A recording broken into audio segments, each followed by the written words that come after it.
Hey, YouTube world. I am back. Oh, guys, I know I ain't been live in such a long time that, I'll be coming back on lost, confused, all the above. But I know I haven't been live in a long time. But I figured out what happened with the last live. I called myself clicking on it on my desktop, the mic, and it kept saying it was on, but I didn't have it on my actual laptop to where you could push the buttons to like turn on and off the speaker and the camera and stuff like that. So that part was off, and I didn't realize it till I, deleted the first live. So that's what happened. Yeah, I'll tell you, that's what happened. So, I'll be lost when I come back because it'd be so long when I come back to YouTube. But life has been lifing seriously for me on this end. A lot has been going on, a lot. Some people I spoke with know what's been going on my end. But yeah, and then a lot of times, I kind of, gave up on my channel, because it's not going anywhere. It's stagnant. Yeah, I know I don't go live a lot. So, I'm not even in the algorithm, but even when I was trying to go live as much, putting out content, I still wasn't getting the support. I say it all the time. We can have supporters. I mean, we can have subscribers, but not supporters. And what I mean by that is people subscribe to your channel, whether somebody shouted your channel out, whether somebody said drop your link in their chat and all that stuff. And people will subscribe, but they won't support. Like you go live and people just will not support, So you coming on basically talking to yourself. I myself don't like that because I am a talker. I like engagement. I like to get feedback because to me that's the purpose. How you gonna discuss a subject or content and not get the feedback on what you're talking about. So you want to get other people's perspective on it.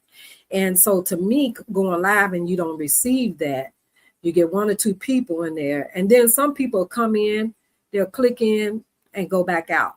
How you know if the content is not interested if you don't even stay in to even, like Don say, Sis Don always say on branch 5, 8, 9, 10, even if you're on the branch, just come in and hit the like button, and sometimes fall out the bushes to just give, your opinion about what I'm talking about. That means something, So you just don't feel like you just in here talking to yourself. Like that's because I come in people chat, even if they're talking about something I'm not interested in or I don't know nothing about, I still say hey in the chat. I hit the like button. I might say 1, 2, 3 there, whatever. I speak to the other people in the chat. I do something. I don't just come in people's live and just hang out. You know what I'm saying?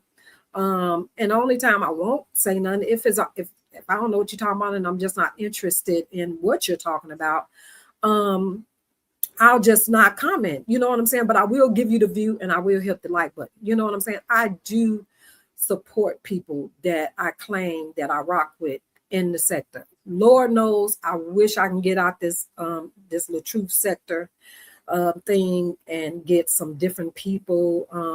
Yeah, I really do, but I don't know how to do that. But when I do come live, I feel like my time is of essence because I have so much going on with in my life that if I do come live, dang, like other content creators feel they're not going to go live and not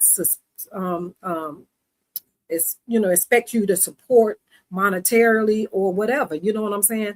I feel the same way when I want you to at least engage, in the comments. I mean, it defeats the purpose of me coming on here talking to myself. Hell, I could pick up the phone and chat with my homegirl if, but come on now, y'all. That's what it's about. That's how you build. And that's what you call support, not just subscribe to the channel. You know what I'm saying? But I know I understand too that I'm not in the algorithm. I don't put out a lot of content, but it's kind of discouraging. Like I feel like, what's the point? I ain't getting the support anyway, so why learn it? So, I mean, still to this day, I've been my channel what 2-3 years old or something like that, and I ain't even got 1,000 subscribers. I barely hit 5 something. So but so why take time out of my hectic life and schedule to go live? What's the point? Just use it as 1, 2, 3, which is basically what I do. But it's been a lot going on in the social media world that I've been wanting to tap in on. I've seen other content creators talking about them, the subjects and stuff. But my time is so busy, y'all. We had death in the family. My niece lost her husband that she's been with for 35 years. He passed on Christmas morning. And it's been a lot on her. It's new to her. And so I've been, like really there for her, almost every day since it happened, helping her out, trying to figure things out.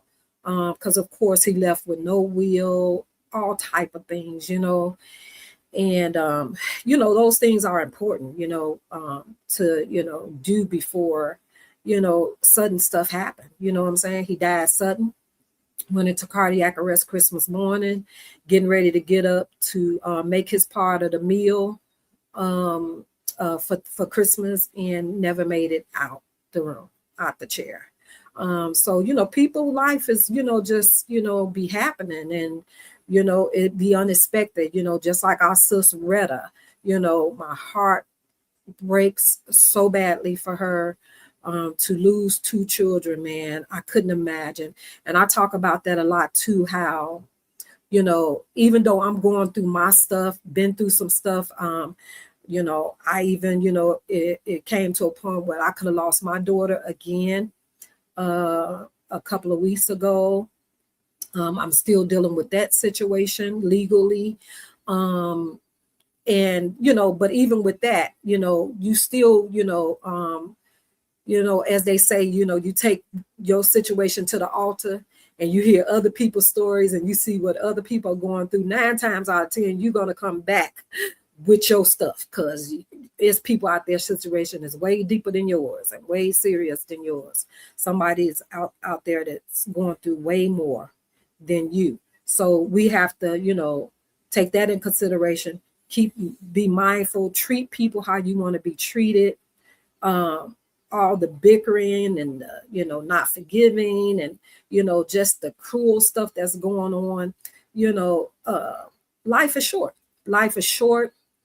Things can happen in the spare of a moment, at the blink of an eye, and we shouldn't wait for those type of things to happen for people to show love and care. You know what I'm saying? Like I just, that's just the way I look at it. Treat people how you want to be treated from the beginning. So when some stuff go down, you ain't got to be looking like, what's your motive? Because why are you saying something now? Why you feel that way now? You couldn't stand me last week, 2 days ago, but now it shouldn't take that. And that's just my take on it, period. You know what I'm saying? If you treat people how you want to be treated, but some people, they don't mind being treated like crap. You know what I'm saying? So they don't mind giving it that away. But at the end of the day, if you treat people how you want to be treated, if something go down, in your heart that you come in genuinely with your concerns, your prayers, I think it'll be taken different if you always that person all the way around, and you ain't gotta, you know what I'm saying, be looking at sideways because you just didn't like me last week. But now that I'm going through this has happened. And death usually is the one that death is that one that really gets people. When you lose a loved one, someone as close as Retta has lost. That's when people come out the woodworks, even the ones that couldn't stand you last week. Gonna come out the woodworks and be like, oh, prayers to you. And to me, to me, and I know we shouldn't base it on that, but I'm gonna look at you sideways, or I'm not gonna take it as genuine because I know you just called me a bald head or fat, or whatever just last week. So and dog me out, talked about my mama, my daddy, my other 3 kids or whatever, so I'm gonna look at it a little different. But if you know that you always got good intentions and you know how to treat people and uh, treat people how you want to be treated, you ain't got to worry about that when it comes across that. You know what I'm saying? So I always tell people, and my brother said this to me the other day, but I say it all the time. You live your afterlife, your testimony, your death certificate. You read that during life because if you're a good person throughout your life, and at the end people going to say good things about you, you know what I'm saying? They ain't gonna get up there and have to lie, you know what I'm saying? Because they're gonna be able to tell the truth about you, you know what I'm saying? And that's the way I look at life, you know what I'm saying? You live your obituary. So enough on that, y'all. Hey Latte, thank you, Boo, for coming back in. I love you. You my girl. You always, no matter what I'm talking about, you always come in and show support. You stick with me. I love you, girl. Mwah. Truthful 42. Hey. Hey Rich, my boo. Hey sis, how are you? That's my girl Rich. Give Retta my love, please. Tell I'm still praying for her and thinking about her, and I hope that video message gave her a sense of peace, and strength, more so, because nothing right now I think will give her peace at this moment, but it'll, some things will try to give her strength, because it is no words that you can tell a mother at this moment that lost their child. There's no comfort words, sorry means nothing to just seem like, you know what I'm saying? I'm sorry for your loss, that type of, cliche stuff. It's no words that no one can tell her at this moment to give her comfort. I just pray that God wraps his arms around her and her family and her other kids and the grandkids. Just give her strength at this moment, hold her up, keep her up, because that's the only thing that I can say right now, because it's no words that I can give her or say to her to ease that pain. No way. I was almost there, I know that pain of your child fighting for her life, but I don't know the pain of losing a child. So but yeah, my heart goes out to her. Love you, Retta, and definitely know that I'm thinking of you, praying for you. Yes, thank you, Rich, for passing that on to her. Thank you so much. But y'all, I wanted to get in on this. I know y'all probably done seen it because it's been very, very viral all over the place with this pastor. And it's kind of, crazy to me that people are kind of shocked. I'm not shocked because it's a lot of pastors out here that's in this pulpit that's DL, that's I think it was a couple of weeks ago, if I'm not mistaken, it might have been a month or so ago, where this other pastor, I can't remember his name, I would have to look it up, but he was caught on camera cursing his wife flat out. I mean, he was cursing her out, baby. And probably the next Sunday was in that pulpit, telling people, God this, God that, God, people hide behind that word, God this, and, and be the biggest sinners and the evilest people in the world, but call out a scripture and call out God at the drop of a hat. But and be, straight somebody else in the back, ones that be cheating on their wives, the pastors and elders and all that stuff, be cheating on their wives, having kids outside the marriage, messing with, young kids and stuff like that. But being a pulpit, that's why you got to watch who you consider your covenant, you know what I'm saying? And then, do your research, and stop letting men in the pulpit, guide your life, because they'll be leading you to hell, straight leading you to hell, because they know they ain't living right. Girl, if he didn't say glory to God one more time, I could have just threw my shoe at the computer or my phone. Like, I knew then when he kept saying that, I said, this dude ain't right tight. He on some straight bull crap.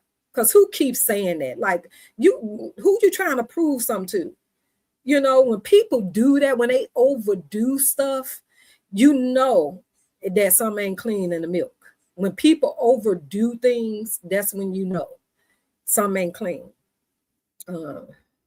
They definitely human and not perfect. But some people put these pastors and these apostles and priests and all these people on pedestals. And but I definitely know people are not perfect, because none of us are. We try to live perfect, you know what I'm saying, and follow the commands of God and all that stuff. But everybody falls short. But some people, come on now, a lot of them gonna straight burn in in the pits of hell, okay? Because you up here in this pulpit preaching and using God's name in vain, and God don't play like that, Just like it's a lot of pastors ain't finna make it in heaven, boo. And that's just for sure. But this guy, I don't know if you guys are familiar with Jedidiah Brown. I talked about Jedidiah. I've been following him a long, long time, even before he got on the Kanika Jenkins band thing. When that stuff was going on with Kanika Jenkins, he was on the front line. But Jedidiah had been out way before then, because I don't know if anybody remember when he jumped on the stage when President Trump originally ran for presidency. He jumped on the stage and the security people had to grab him and all that stuff. But yeah, so he'd been out a good while. The situation he had when he was at the lake in his car and all that stuff. So he's been out way before the Kanika Jenkins thing, but he came real known to a lot of people during the Kanika Jenkins protest. Him and a couple of more of the advocacy. Andre was another one. Andre Williams was another one that stood on the front line.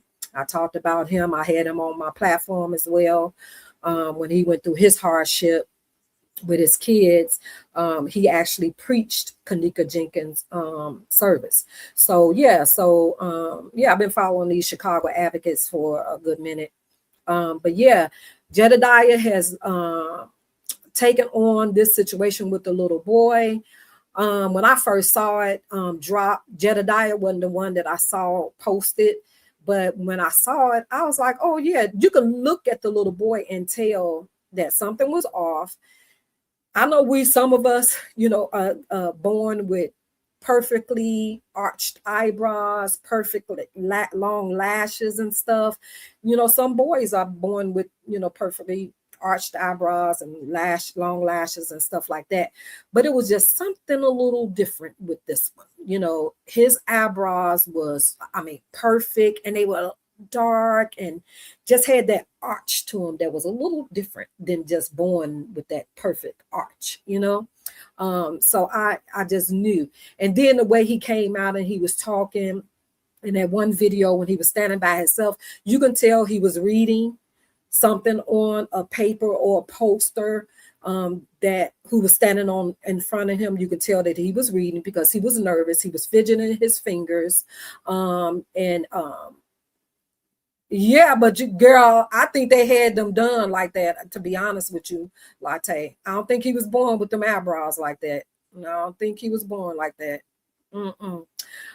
So yeah, but so I'm going to show this first clip for those that haven't seen it, that sent shockwaves through the world, and it was just cringed beyond words, and to find out that this wasn't even his biological father. That's why you have to watch who you bring around your children. And women, you know, we so desperate to have somebody, you know, that we would, you know, invite, you know, these spirits, these men that's no good for us. We don't do no background search on them, and everything, you know. Shoot, you could be the ugliest thing, like ugly as the bottom of my shoe, and still get a decent looking woman, because some women, even though they're beautiful, they accept, you know, anything just that, you know,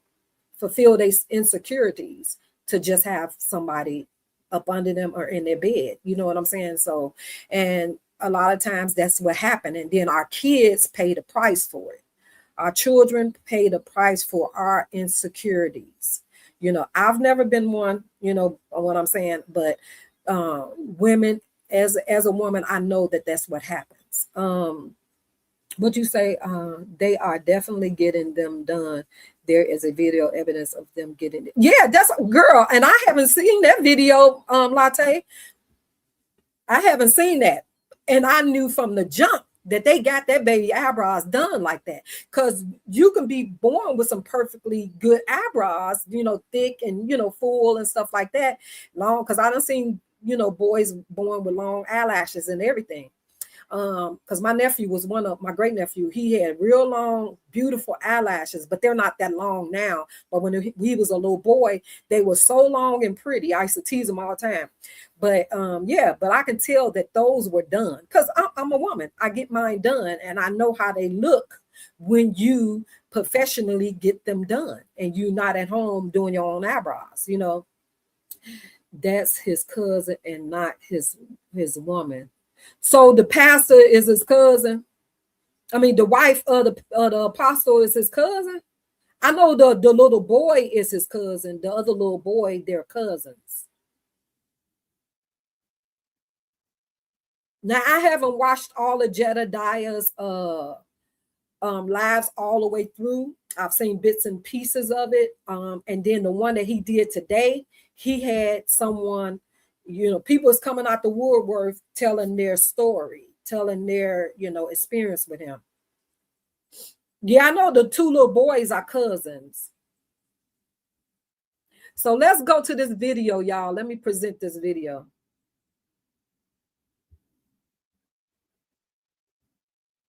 And for those that's in here, please hit the like. Please hit the like button. Please, please, please. Let's hit this. Let's go here. Let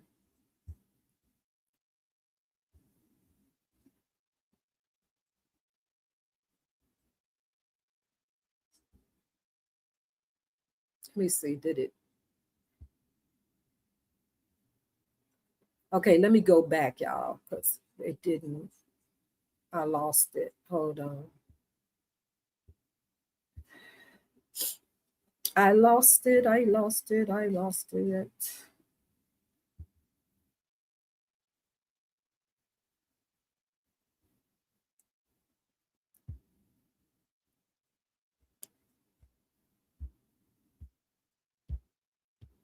Yeah, that man was something else.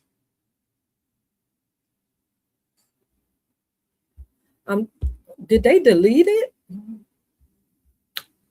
I think they might have deleted that first video. Let's see this one.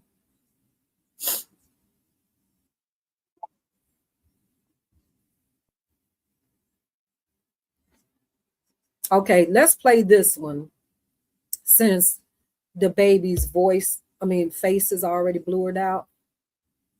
Let's see.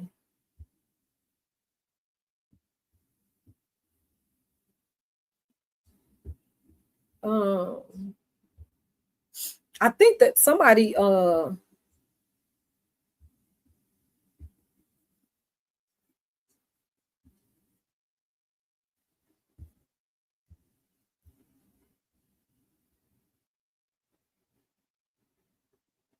can't get this one to let me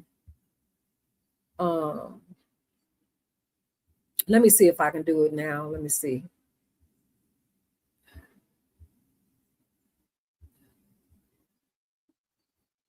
Y'all forgive me. Thank you, Terry, for the disclaimer. I was just about to read it from my phone, but thank you so much. Under Section 107 of the Copyright Act 1976, allowance is made for fair use for purposes such as criticism, comment, news reporting, teaching, and scholarship. Fair use is a use permitted by copyright status that might otherwise be infringing. Non-profit, educational, personal use, tips, and balances in favor of fair use. Thank you so much, bro, Terry. I was just about to read it from my phone. Thank you so much. Let's see, share. Let's see if this works now, y'all. Because the other one, it wouldn't let me.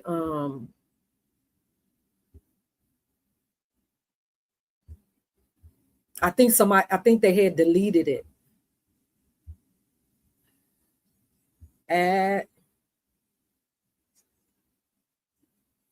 Okay, let's play it. You're at school doing what? Searching up guns. They don't searching up. We don't talk like that. Looking up guns. Look, what you tell them everything. I was looking up guns on the school computer. He at school looking up guns on the school computer. You killed your father, who was molesting you.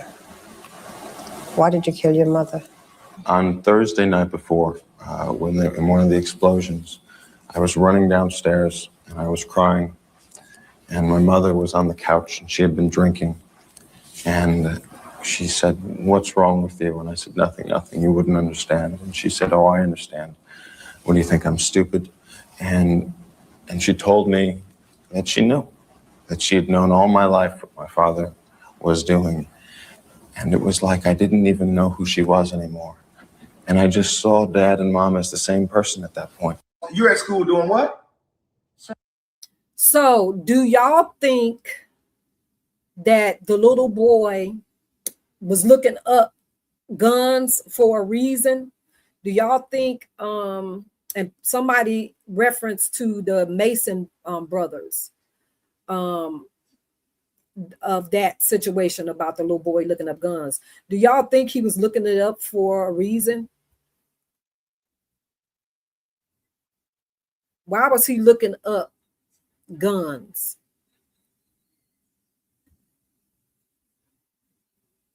For protection from the so-called pastor, Terry?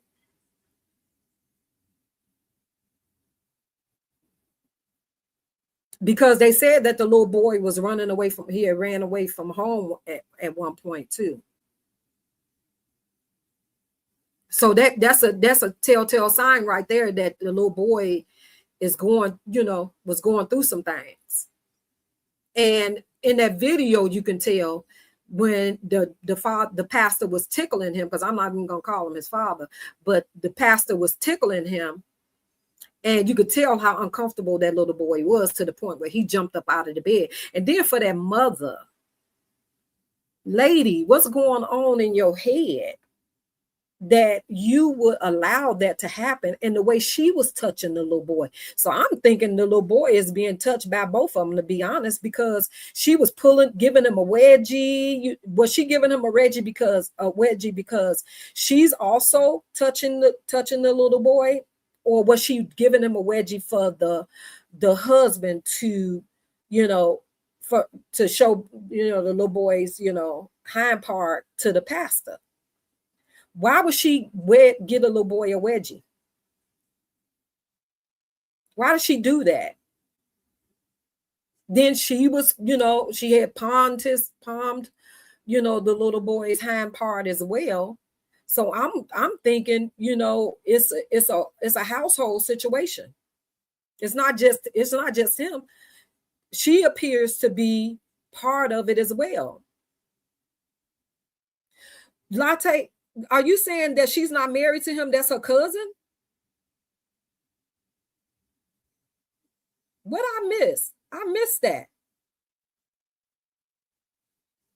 So they're not a couple. I just thought somebody said that the cousin was the little boy. You are kidding, Latte.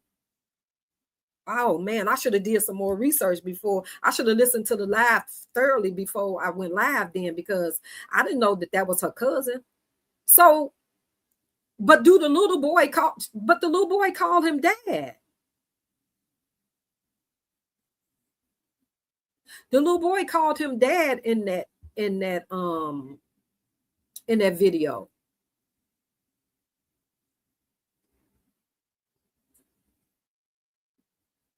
Wow. What did I miss? Because I could have sworn I heard the little boy, because he said mom, and then I thought he called the pastor his dad. That's even worse.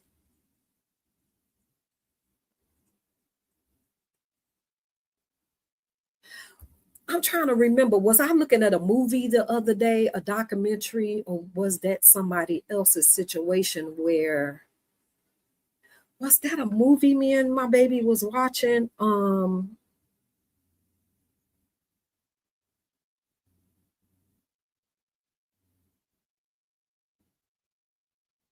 But Latte, is she having a relationship with her cousin? Or they just live together? Because I'm confused.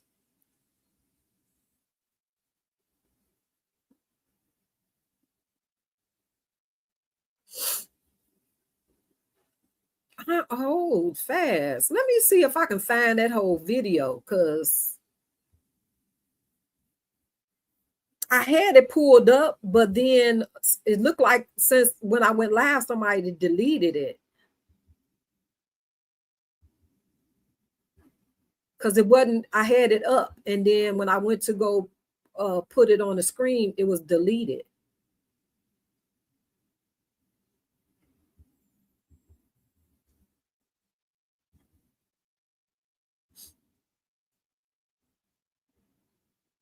Let me see if it's in this one right here. Let me see. Poor baby. Ooh, child. I just thank God I've never been so insecure or desperate for a relationship, companionship, that I would put my child in harm's way like that. Okay, here it is. Here go one. Here's a video right here, y'all. Let me see if I can get it to play.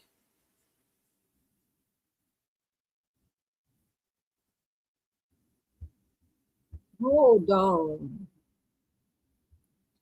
Why can't I get it to go large, y'all? Because I want to be able to scroll it back. I guess I can't open it to do it. So let's do it like this. Let's see if I can bring it up on the screen like this. Hold on.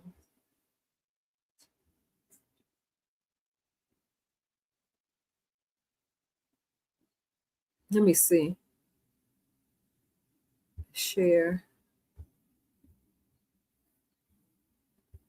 Let me see if I can get it to play like this.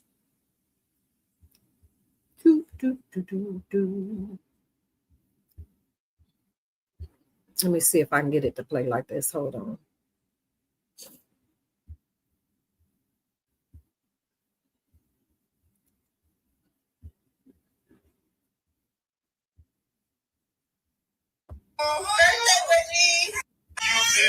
Watch the mama, y'all. Happy birthday to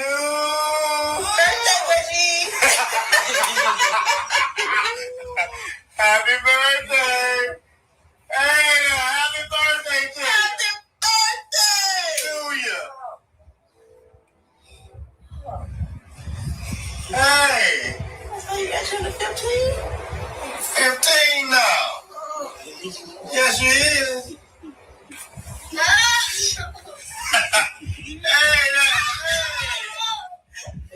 Go to bed, boy. What you doing? That's right. Go to sleep. You peed? You peed on yourself.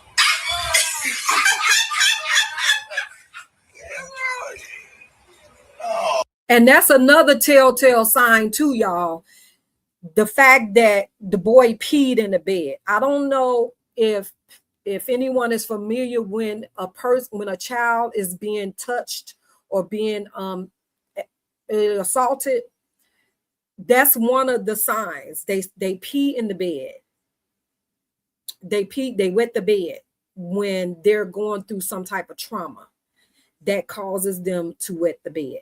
And for him to be 15 years old and they say he wet the bed, that's a telltale sign right there. And they made him, he probably knew that they were coming in there eventually. You know, he probably peed before then, or he peed just that instant when they were doing it, especially when she gave him that wedgie, you know, and then the guy touching, you know what I'm saying? Who knows? But that is one of the telltale signs of a child that's being, you know, assaulted. They wet the bed. They wet the bed. Even children that's being, you know, physically used, they you know, they wet the bed. I've seen that happen. You know, I have a sister that was dating this guy back in the day, in like the early 80s.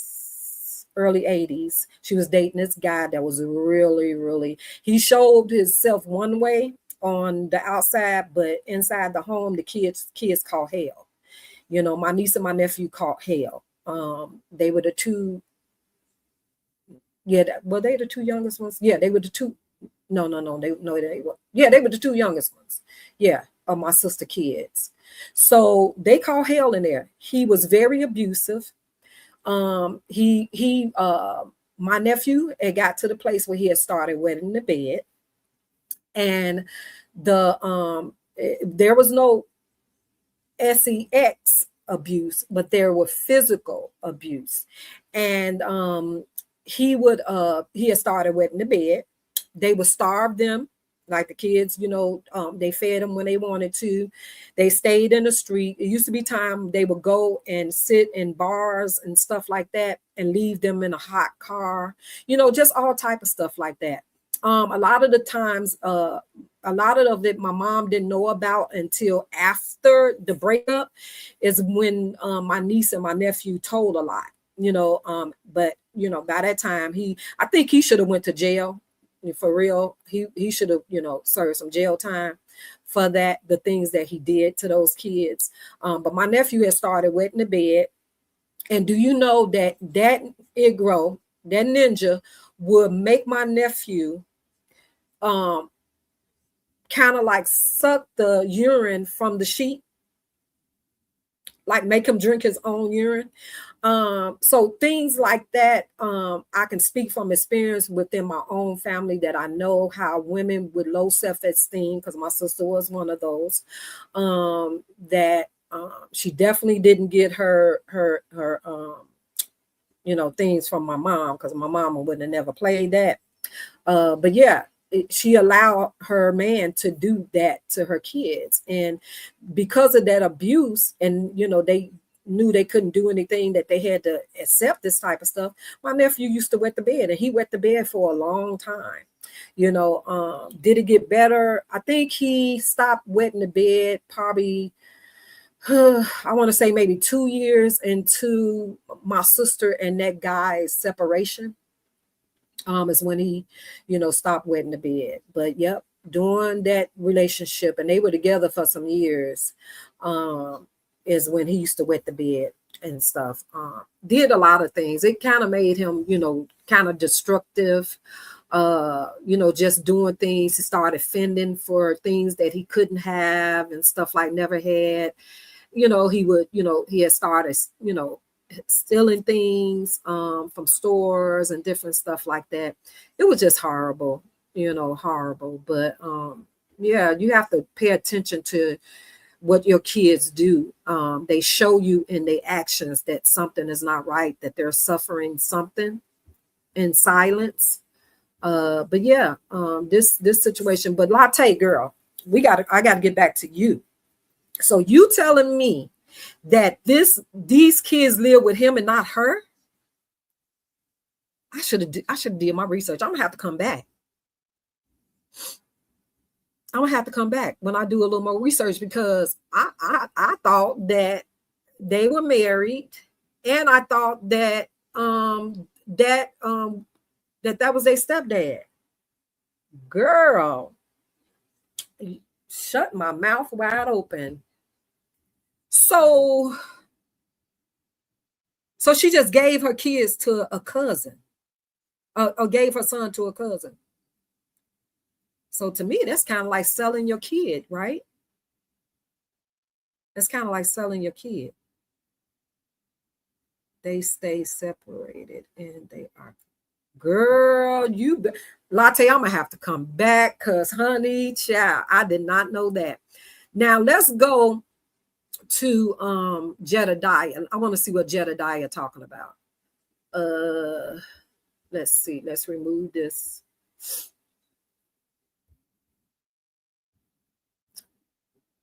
So I'm listening to, we're going to play Jedidiah's first initial.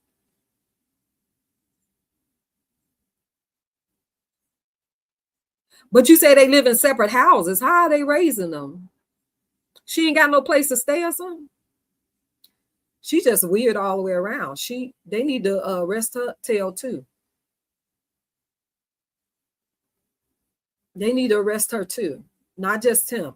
I think when stuff like that happens, don't just arrest the perpetrator, arrest the enablers too. Because to me, she's an enabler, because she knows that this is happening. I'm sure just like her son is telling the world, he's crying out to the world about what he's going through. He has told his mom.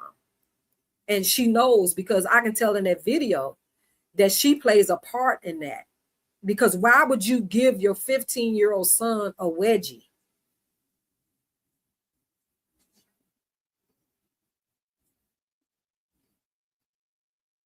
Unbelievable. Let me see if I can share this. Hold on. Share.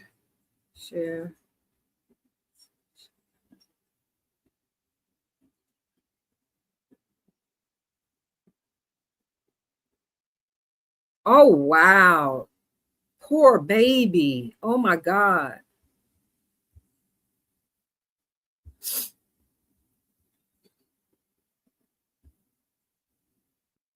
OMG.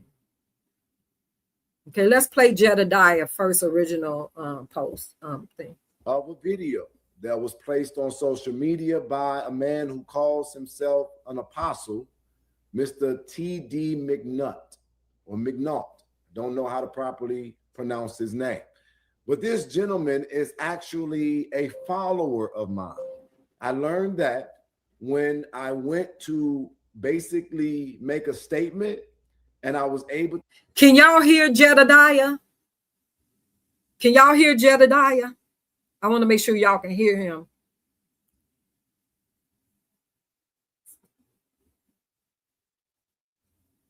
Can you hear Jedidiah talking real good, Latte? I want to make sure y'all can hear him. Okay, cool. I just wanted to make sure you can hear him. Okay. To tag him in the post. I didn't even know. I don't know if that's how I saw the video ultimately, but I saw the video that many of us seen and that have brought great concern literally across the nation. I do want to be very clear here that I am one of several advocating voices who are all stepping and springing into action in hopes of addressing the situation. A couple more things in housekeeping, and then I'll get into the whole spiel. Number one, this is not an entertaining thing, nor is this for clicks, views, or likes, or clout. This isn't that. And so with that being said, I want to be very clear that I make no judgment. I have not made a conclusion, nor have I made an accusation as if it's in a definitive sense. We saw those videos, and it's just popular to do and say what everybody does and say. I'm not that guy. Getting involved in this, I want to know the truth and not what's sensationalized. I have been an individual on the other end of an accusation that I know could never be true. So therefore, I walk into this with a sense of appreciation for facts and not just opinion. And so with that being said, we are trying to move with this in a sense of urgency, but in a delicacy that we don't make anybody a victim of anything that shouldn't be.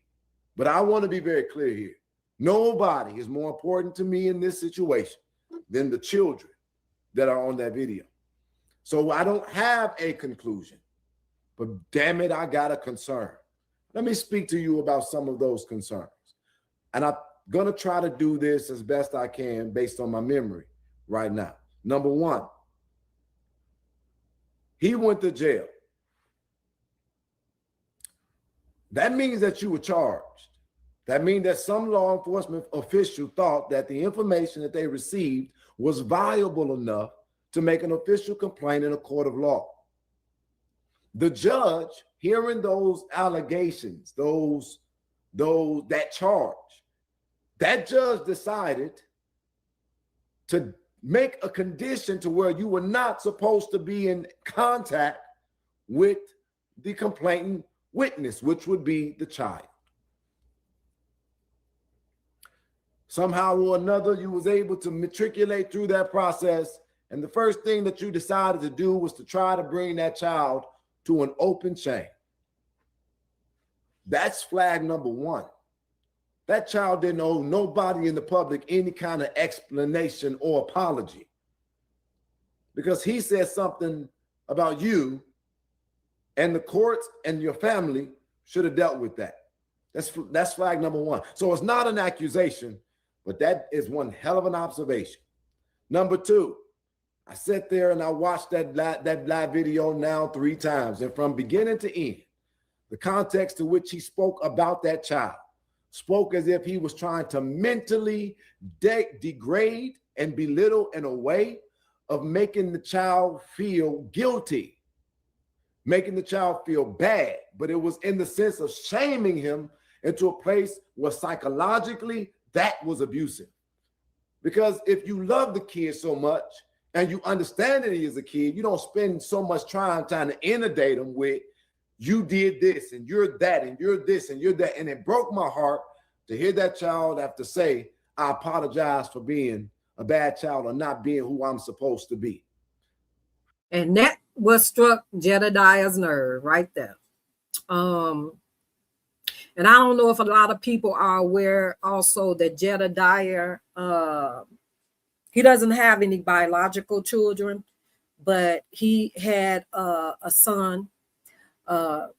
It was his cousin, his first cousin's son, that he had custody of,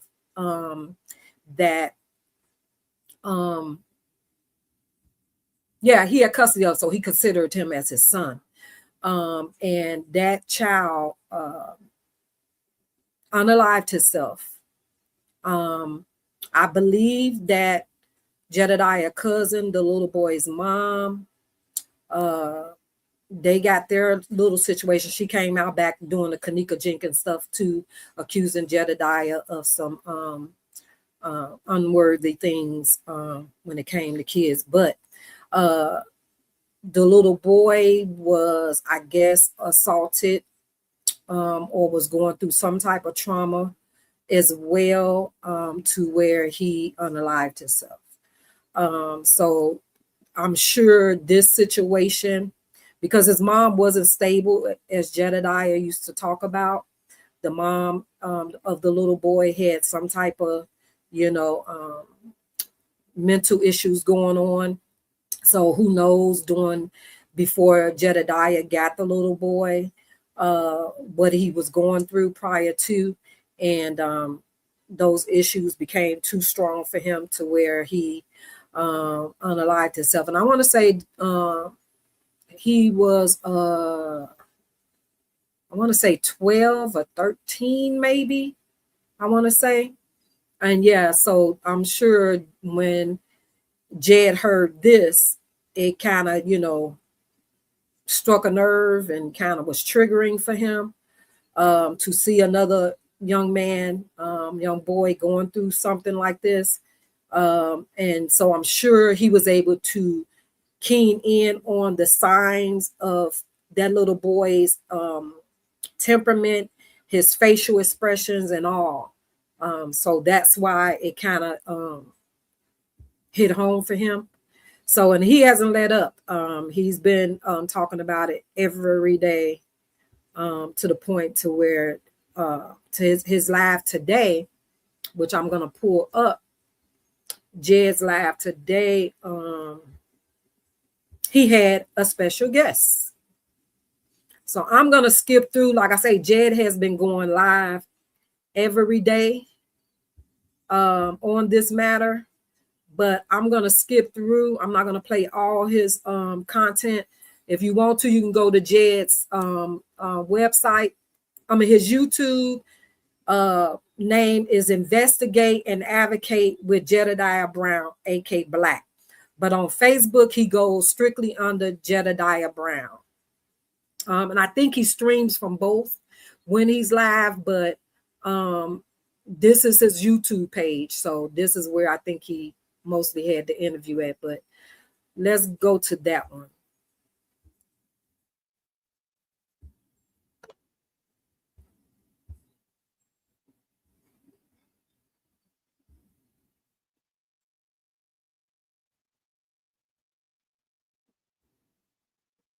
Okay, let's go. I'm trying to see where did he start in at. So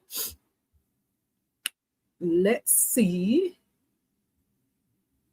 Let me come back. Y'all bear with me, stick with me, okay? I know I only got 3 people in here, and I know Latte is one of them.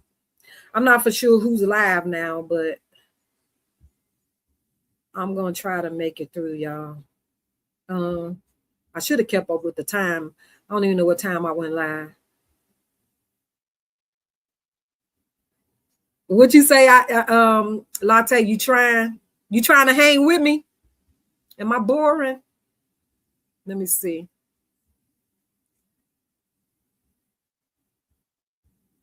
Let me add it to the stage. Oh, your belly is full. What you cooked today, Latte? I haven't eaten yet, to be honest. I just had a cup of coffee. I did the police officers today. I had a cup of coffee and a donut. I haven't eaten today. So let's play Jedidiah. What he went live today, and he had a special guest. I haven't heard the live yet, y'all. So I'm listening to it with you guys. So because I got a lot of catching up to do. Because Latte done gave me an earful today. I guess that's why they say do your research first. Because I didn't know none of that, Latte. Thank you so much for telling me that. Like I tell, but see, my life is so crazy that I be trying to do the research, and I be trying to save stuff and all that stuff. And I just, I be saying I'm gonna go live, and boom, something happens, something come up, and that be that.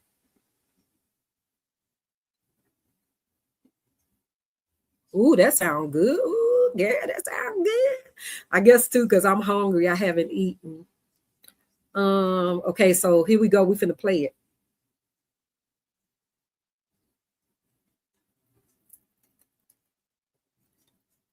We finna play it. Hold on.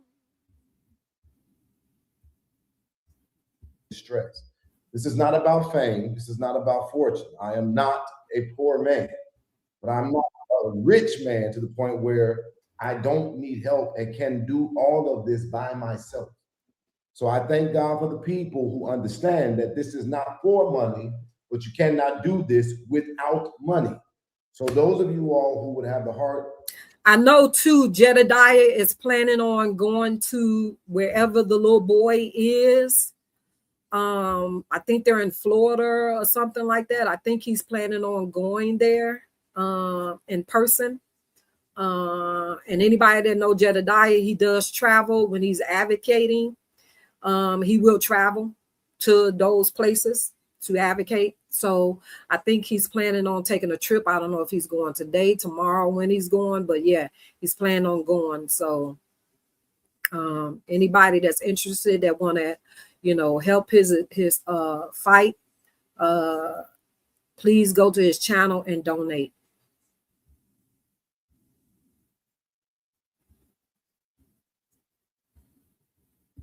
To support the very hard work that we're doing. The ways to do that is listed and provided on your screen. Now, clout. This don't give you clout. This gives you headaches. For the last few days, one video has become literally the central focus of what seems to be my entire life. And I think that it's worth it because all of us have one goal. We want Junior to be okay. We want to be able to verify and prove that Junior is okay. I think that's everybody's goal at the end of the day. But this one video that was supposed to be so simple has ballooned into this literal nightmare that has the potential to affect so many people's lives and shake the gospel industry and the Christian church. This thing has gone to insane levels that I never would have imagined. I'm asking for your patience because, and this is why I'm the way that I am, you can't push me because you're not doing what I'm doing or going through what I'm going through or having to process what I'm processing. So if you just here for information, I'm gonna ask you to be patient because not only am I professional in effect, I'm from the south side of Chicago and I will cuss your ass out before I block you on my shit. I'm that guy. So with that being said, so if you want progress, you wait for it because it's gonna happen when I want it to happen because I got a lot of stuff going on right now. Now, moving forward, when we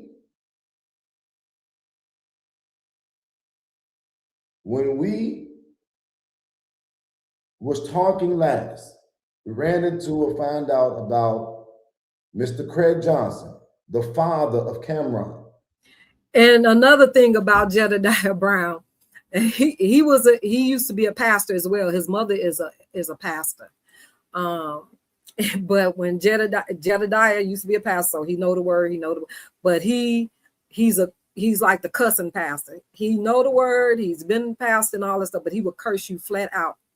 And he will use some words that you'd be like, make you clutch your pearls, because he don't mind cursing your mama, your kids, your daddy, the pastor, the mother of the church. He don't care if you come in his chat or if you say something to him and it's, you know what I'm saying, he feel offended, he gonna let you know. He gonna curse you flat out. So he's definitely one of those, okay? So and you come to him, he gonna let you know, come correct, or he don't mind letting you have it, even though his mama is a pastor, okay? But he did have a church at one point here in Chicago.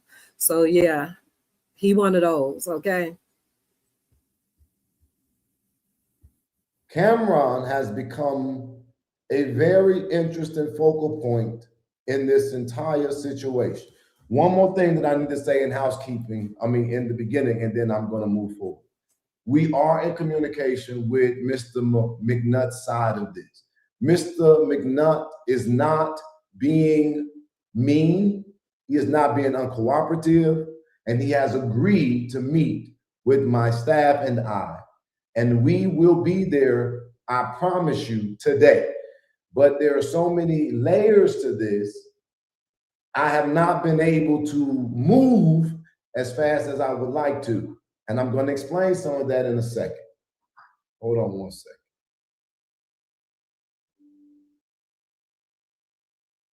second. My team is still arriving. Our equipment is still arriving. We're still coordinating with other people and things.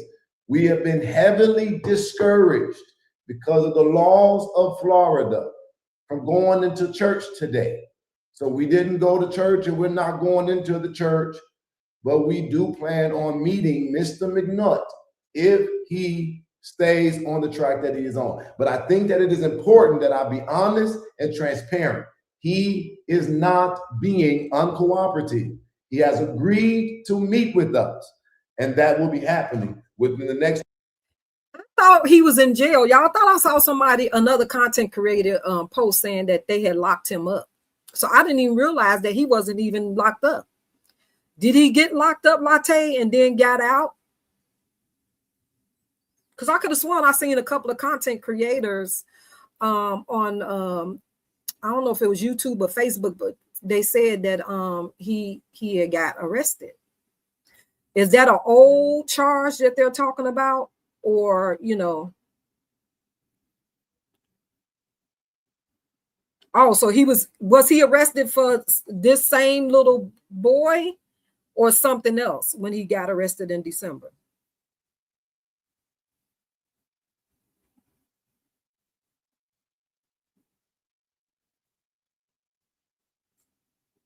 Do you know if it was for sexual, you know, misconduct or?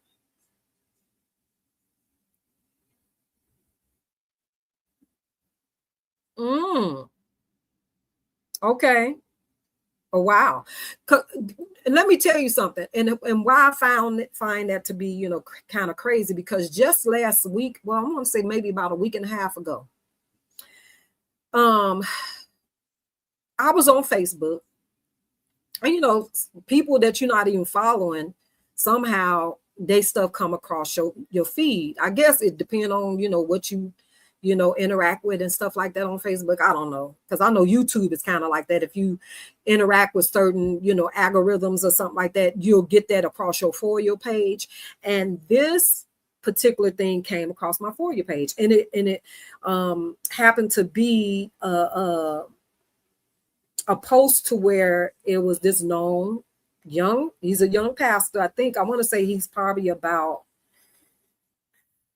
39. No, I'll take that back. I think he's probably like 49. I can't really remember. But the strange thing about it, I'm not going to say his name, but I've been knowing him since he was a young boy. I know his whole entire family. I know his father. I knew his mom, who's now passed away. But he comes from a very large family. His father was a pastor. Been a pastor, you know, since they were little bitty kids. He was a pastor in one of the church in the neighborhood. His father is now deceased too. I think he passed away a couple of years ago. His father and his brother passed away during COVID. But yeah, I know his family very well. Very, very, to the point where they're kind of like family. Okay. So I was pretty shocked. You know, I haven't been around them in a while, but I was pretty shocked to see this come across my news feed. And that news feed stated, it said, registered sex offender. And now remind you, he has his own church right now as we speak. And a matter of fact, I'm gonna tell you how close we are. And I did not know this, haven't heard a whisper about it or anything. Me and my family are shocked. Okay. I was so flabbergasted when I saw it that I clutched my pearls that I didn't even have on. Okay. But he even sang at my mom's service. Okay. That's how close we are. So it came across and it said such and such and such is a registered XCX offender for life. I said, I know you lying. So I clicked on it because I'm like, I know him. What? You know? And so I went in and I was reading it because they put the, you know, the whole little police thing, whatever, what it was saying in the registry and everything. Because some people was coming in, no, he not. Them charges was dropped and this and that. And we like, how is it dropped? People like, how is it dropped when it says it right here, lifetime? He just registered again. I don't know how many years or how often they have to do it. I thought they only have to do it when they move or relocate or something. I don't know how that works, but he just re-registered like in December. And I guess that's how it came up on this person's whatever, because he just did it in December of 2025. So, but it said, you know, he registered on this date, ending date is lifetime, you know, registry or whatever. And I was like, dang, what? I've been knowing this kid since he was little, blah, blah, blah.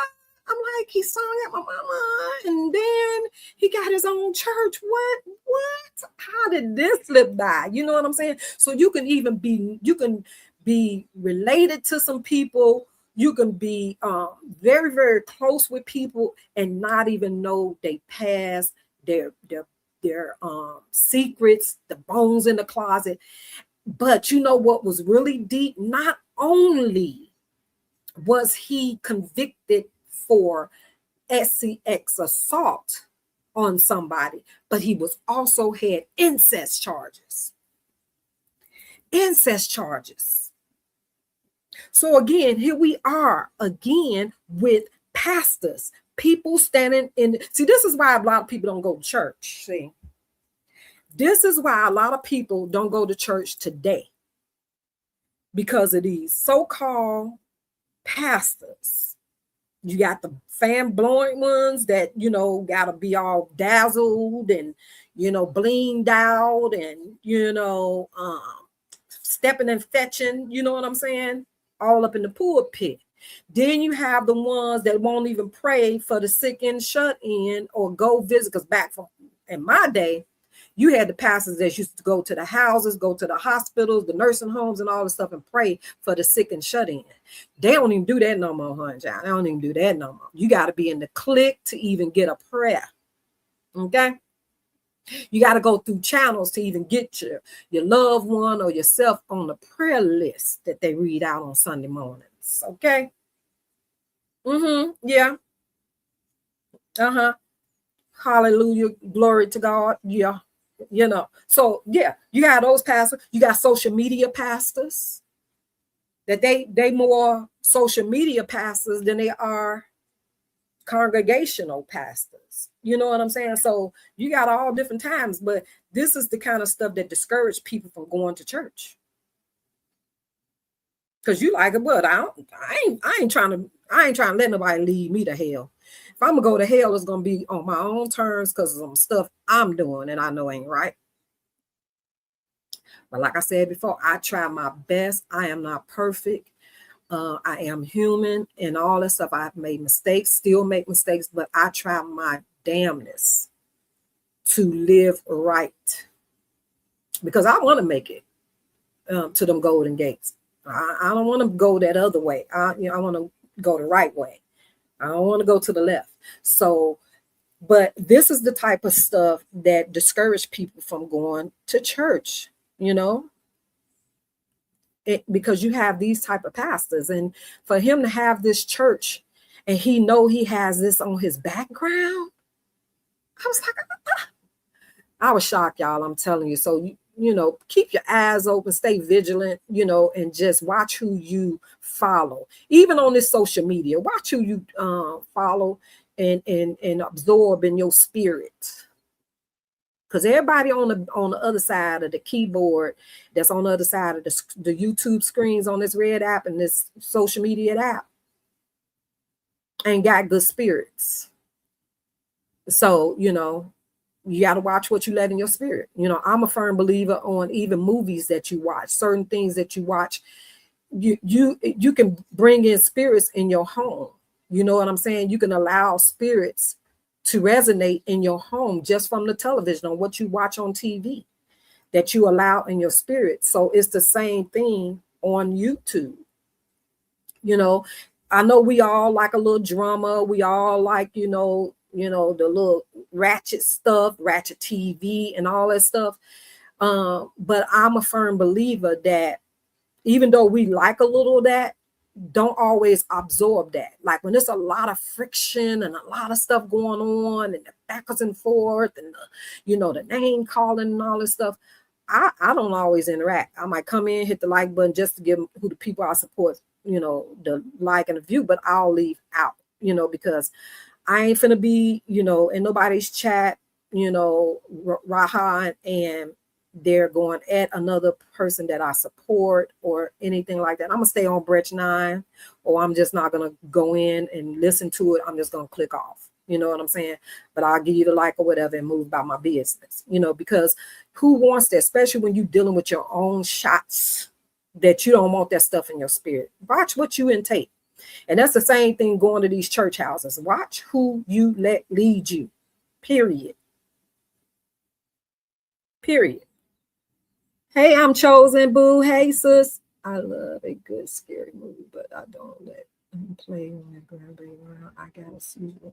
Yeah, but what I'm talking about, I'm chosen, not so much as scary movies. I'm talking about movies like Deliverance. Movies like what's that movie that was based on a true story? It was based on here in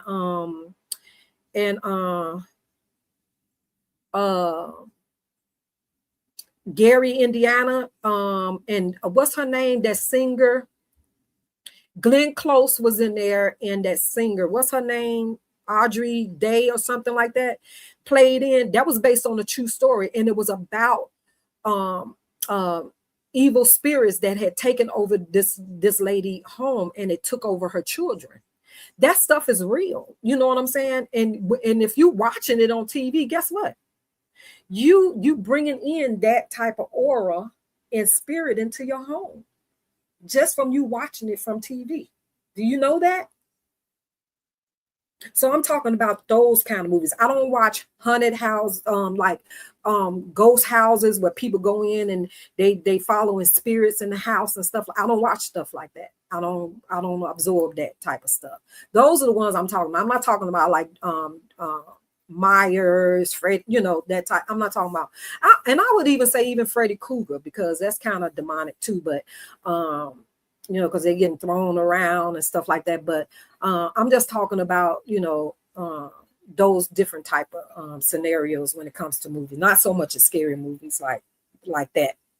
But yeah, see, I never watched it. I didn't watch it, wasn't interested in watching it. I'm chosen. Nope. And I didn't watch the one with Adrian Day or something like that. I think it's her name. She's a singer. I didn't watch that one either with her and Glenn Close. Nope.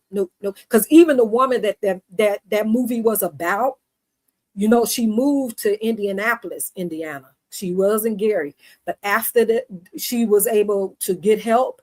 When she went through all that, she moved away. She didn't want no parts of it. She didn't even want them to interview her. She said she didn't want to rehash nothing because that was real for her. So she didn't want to hash it. She didn't want Lee Daniels to interview her. Or no, she said she didn't want no parts, that they need to just pull up the records from, the police station, talk to the people of the community and get what they needed for that movie. She didn't want no parts of it. That's how bad that was. Now, she done moved far away and everything, but she didn't want no parts of it. So that's what I'm talking about. I don't do stuff like that. So again, that goes back to what I'm saying is watch what you allow in your spirit. Whether it's pastors, YouTubers, social media people, all that. You know what I'm saying? Because people just, they ain't right in their spirit. I walked in a house one time and immediately my spirit started praying. My spirit prayed, not me. My cousin was with me and she's not as spiritual as me on the level that I am, but she reckoned. Yeah, that's what I'm talking about. I'm chosen, sis. That's what I'm talking about. God has allowed the Holy Spirit. And some people have discernment. You just one of those people that have discernment and just, spiritually connected enough to, I know it's another name that I'm not calling, that empath or whatever. Am I saying it right? I'm chosen. Is that what that is? That can, detect that. I have a niece. She's in the medical field, right? She started out as a CNA, but she's in the medical field, been in the medical field for umpteen years. And she, she used to come to my mama's house all the time. My mom stayed in the senior building, right? And I know I'm getting off topic, y'all, but she lived in the senior building. And every time my niece would come over and go on my mama's house, she said she always felt something, like she felt another spirit in my mom's house. And my mom used to hate for my niece to come over there because she said my niece would get on her nerve with that. But she said she felt it to the point where it used to make her hair stand up. But guess all that was, y'all. Because if you come into a senior citizen building or something like that, or a retirement home or something like that, and it wasn't built from the ground up to where you were the only one living in that apartment, somebody died in that apartment 9 times out of 10, because somebody got to die or move on for you to get that apartment, right? So guess what? If they died in that apartment, their spirit died in that apartment. So of course you're going to feel, and my niece is one of those people, like she can go into a patient's room and she know when that patient is finna leave, they finna expire. So she just has that gift to do that. But my mom used to hate, be like, don't nobody want to hear that. You know what I'm saying? But people are like that. I am a true empath. There are many kinds of empaths. There are dark empaths too. We always blessed our home. Yes, I'm chosen. Yes. That's so you understand exactly what I'm talking about, right? From all across the board, whether it's something you watch on TV, what you intake on social media, and what pastor you let lead you. Because a lot of these pastors out here ain't living right. They ain't living right. Like I said, you got a lot of social media pastors. You got pastors out here that's dating folks with BBLs and, some they done probably found in the, club or saw in the mall, just all those type of things. So, and then you got pastors that's, got charges like sex, XEX assault on their background, but they in the pulpit preaching to you. You see what I'm saying? So a lot of times the best way to follow God is through your own. I am a true here in my latter years since my daughter been sick. I am, and the hours of church has changed too. They used to start later, but since COVID, a lot of that has changed. So I'm not able to go as frequent as I would want to because it's just too early for me. They got like 9 o'clock service, child. But I be just getting up at 10:30. So yeah. So but yeah, I'm bedside Baptist. I'm a true bedside Baptist. I watch a lot of online church services. So. But anywho, let's go back to Jedidiah's video. So y'all heard Jedidiah say that he is planning on going to Florida today. I feel the pain of others as if it's my own pain. My son is the one who actually explained my gift. Yes, me too. I'm chosen. That's why I said. I don't know if you was in here. You just got in here, so you probably didn't hear me. But yeah, sometimes. But you've been on my other lives and I talk about that, how I might not even know you, but I feel other people's pain. And a lot of times it hurts me to the point to where I feel like you're a family and I don't even know you. But just because I've interacted with you for so long, I've watched you on television, because everybody know how I feel about with Wendy Williams. Okay. I am a huge Wendy Williams fan. A lot of people don't like Wendy Williams, but I love me some Wendy Williams. Okay. I was also her brother when he started his channel. I was one of his mods when he first started his channel. So yeah, so I'm a huge Williams family fan. Of course, Wendy Williams just lost her father. I'm so happy that she was able to spend some time, that she was able to get from under that guardianship enough to be able to spend some of her father's last days with her. But yeah, she she lost her dad, so now both of her parents are gone. But yeah, some people have that gift. I'm just one of those people. I feel people pain. Like when my daughter go to the doctor and stuff, and she be having to have a surgery or a procedure or something. A lot, like she's getting ready to go next month to repeat the Botox in her glands to help her with her saliva. Because my daughter drools a lot and is making her dehydrated, which is crazy. She only drools when she's awake. She doesn't drool when she sleeps.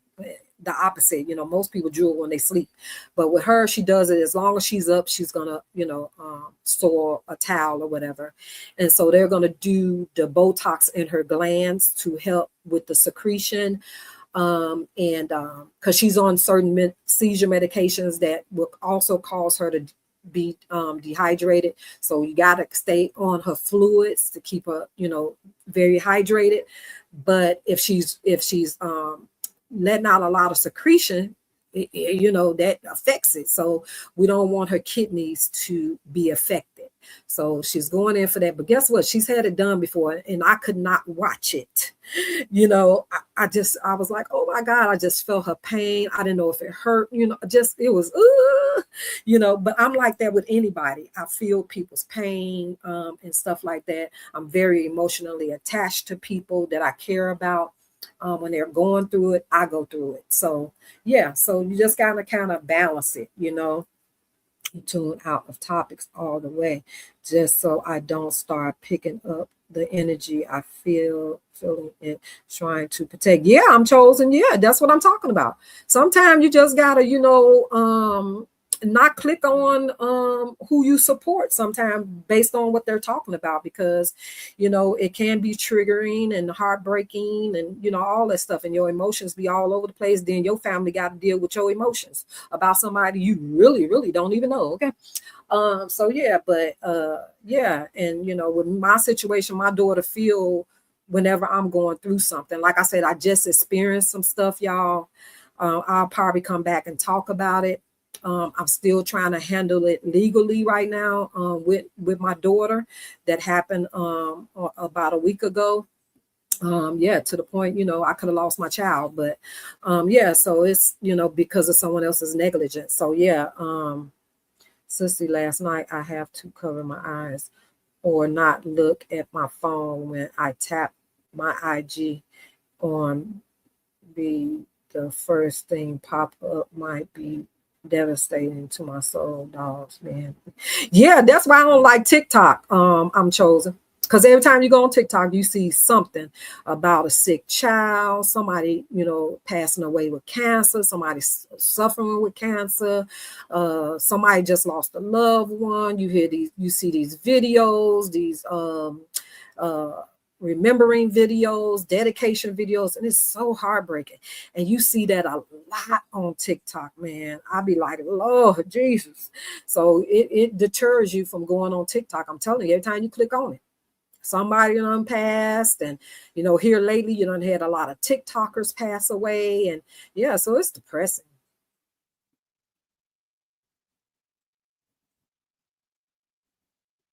Yeah, you have to protect your spirit, your inner peace at all costs. You have to, you know what I'm saying? So that's why, during the LaTruth saga, I didn't go in people chats. I didn't go in their bushes. I went on branch 9, 10, 8, none of that. People that was against RH. I didn't go in their chats because I just couldn't. I couldn't deal with it because I knew I was standing in the paint with him and, supporting him. And I couldn't stand to see people dogging them out or talking and lying on them and stuff like that. I couldn't do it. So I didn't go in their chats. I didn't go in their bushes. I didn't do none of that because I honestly couldn't even stand the sound of their voices. So, I stayed clear because I didn't want that in my spirit. But so, or if people is talking about another content creator doing the beef, that's talking about another content creator that they fell out with, but I still support both. I just don't go in the chats. I just say, hey, and I'm out. You know what I'm saying? I don't go in the chats when that type of stuff is going on. So I hit the like button and all that stuff and I'm out. So yeah, but let's go back to Jedidiah, y'all, because I don't want to bore y'all. I don't want to keep y'all too long because somebody else might go live or might be live. I don't know. Next 24 to 48 hours. Also, Rhanisha, Renelle, I can't remember everybody's name the right way. I'm going to skip to the part where he brought the person up on his platform, y'all, so we can get through it, okay? Let me find it.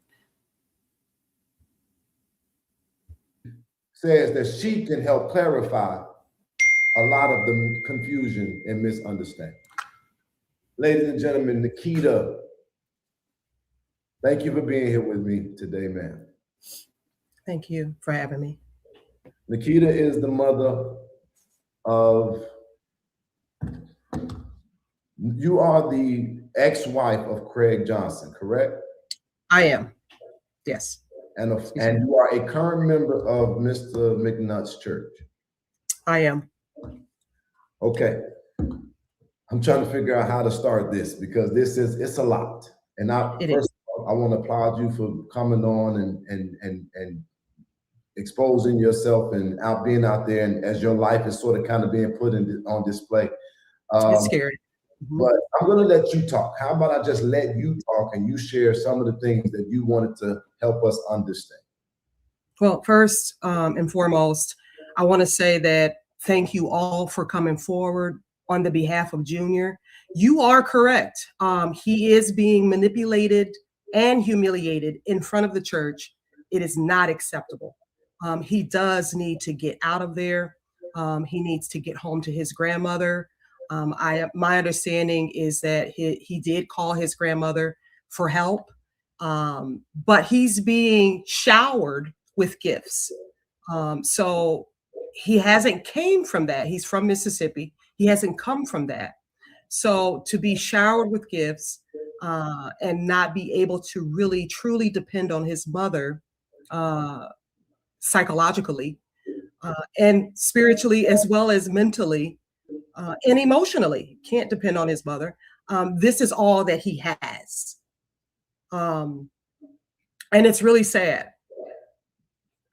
He did report, I'm hearing that he reported to the schools, and he did not want to go back home to his mother and did curse the police officers, which I am positive that is not, it wasn't his intentions to disrespect the police officers or law enforcement, but he was trying to make it clear to them that he did not want to go back with his mother.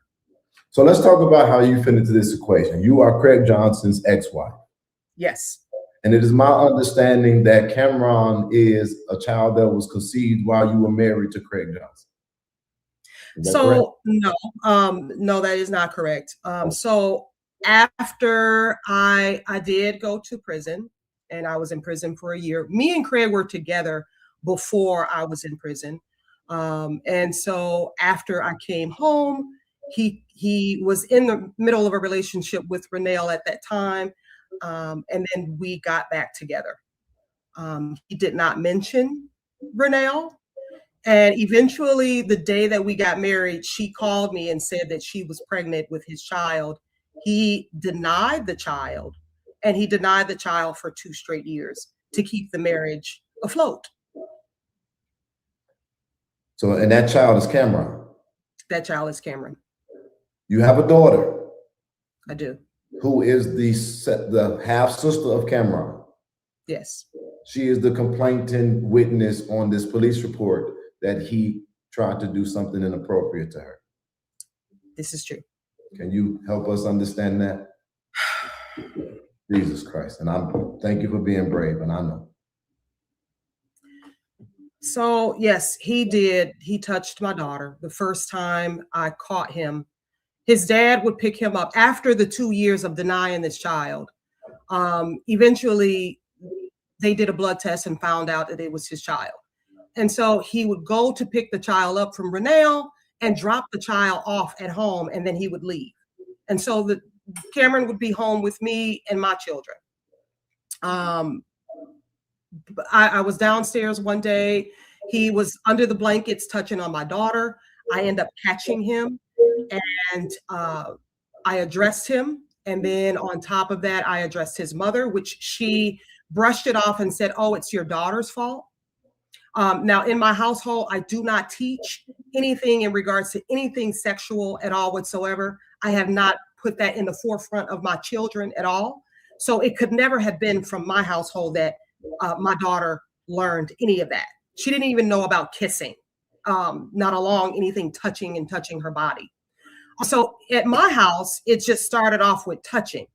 But then I would let my children go over to the grandmother's house, Craig's mother, Cynthia Johnson. And she also would have Cameron over there, as well as a few other children. And it went even further at her house. And so I also told her about that incident, and she said, oh, that's just normal. That's what kids do. So I found myself in the middle of adults that did not care about these children being molested by this young man. Excuse me, Miss Nikita. Again, I work with a sophisticated set of tools and a team. It is my understanding that even right now that you are receiving threats. Yes. Who's threatening you? Craig Johnson. Craig Johnson is threatening you right now? Yes. Well, and not at this very second, but just maybe not even 15 minutes ago. He sent a message and my daughter voice recorded it of all of what he was saying basically about me and to you. So, yeah. Why would Craig Johnson be threatening you when the focus is Mr. McNutt? Why would he threaten you? Because McNutt is claiming that he owns 500 properties. He's claiming that he has a lot of money. Well, he's showing that he has a lot of money. And so Craig Johnson thinks that TD McNutt will give him some property so that he can have a barbershop. I think that he's leeching, to be honest with you. And so he's looking for some money and he's looking for a handout from TD McNutt, basically. Okay. First of all, pause. It's a lot of people who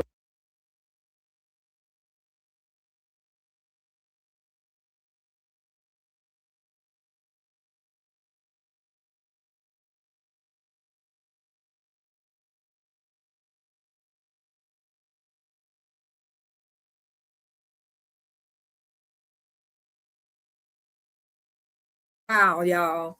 I didn't know this. Who knew about Craig? Who knew about Craig? Latte, did you know anything about the Craig guy? I don't know why I thought she was finna say that she had a baby by Mr. Nutt, by the so-called pastor.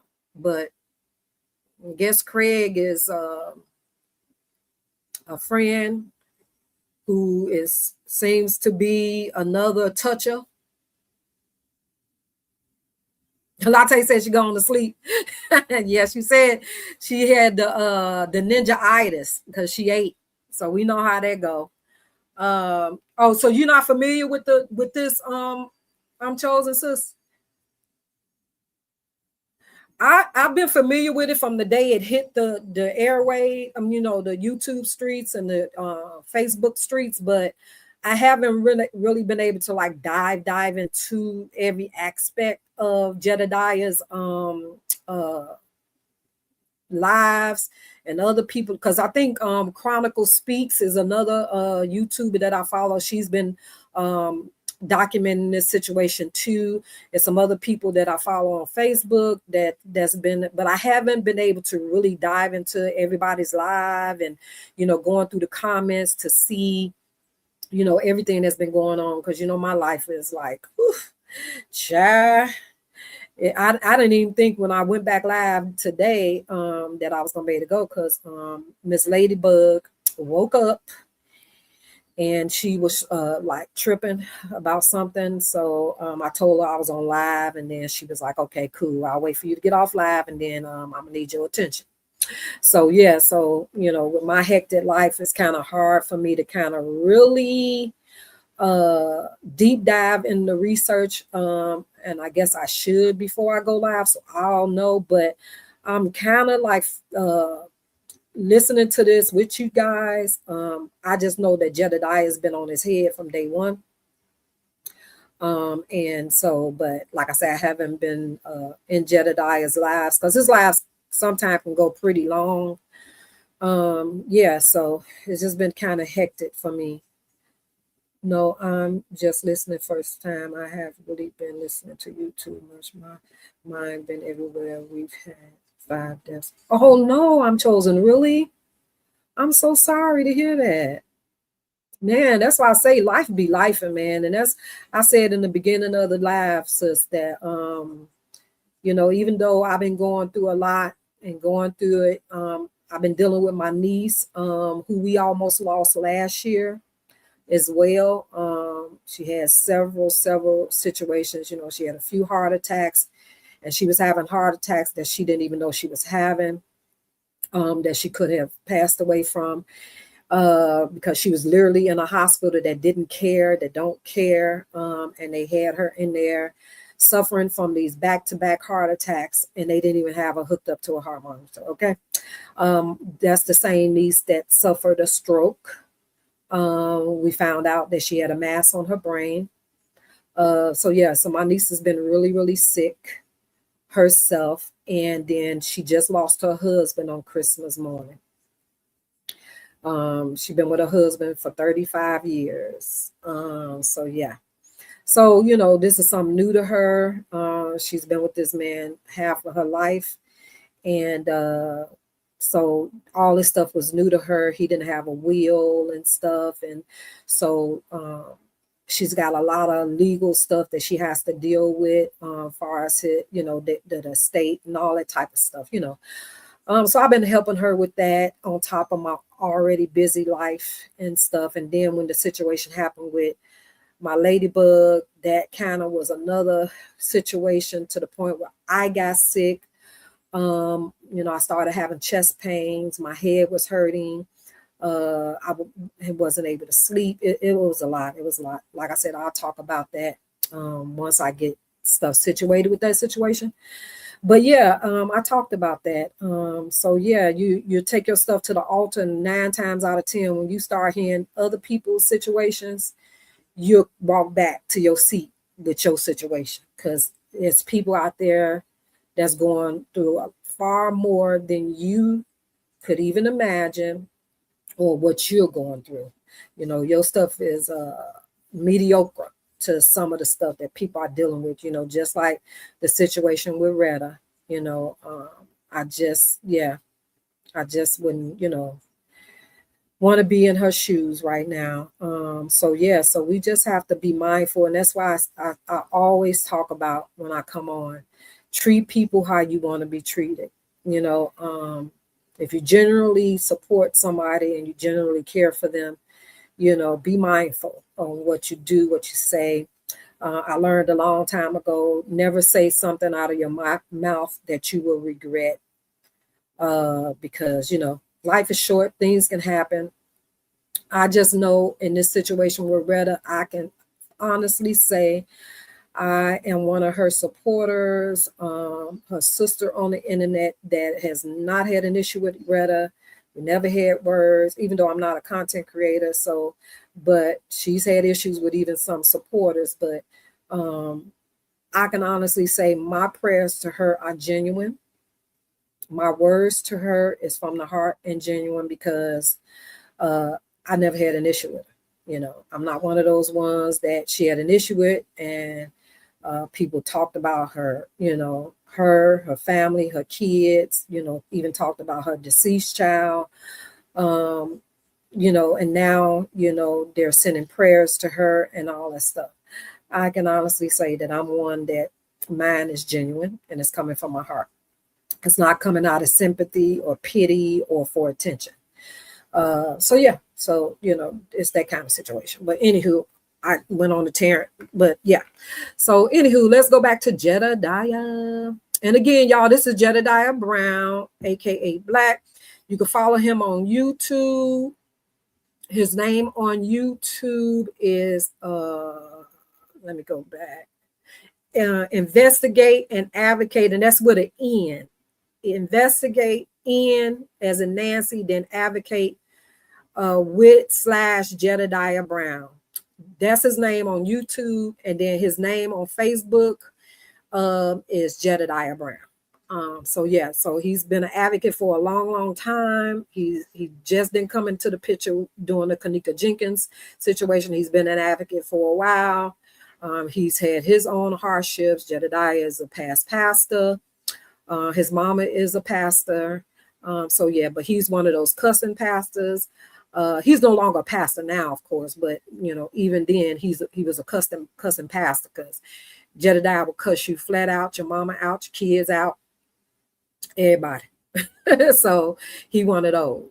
So yeah, but he will grab a hold to a story and he will see it through to the end.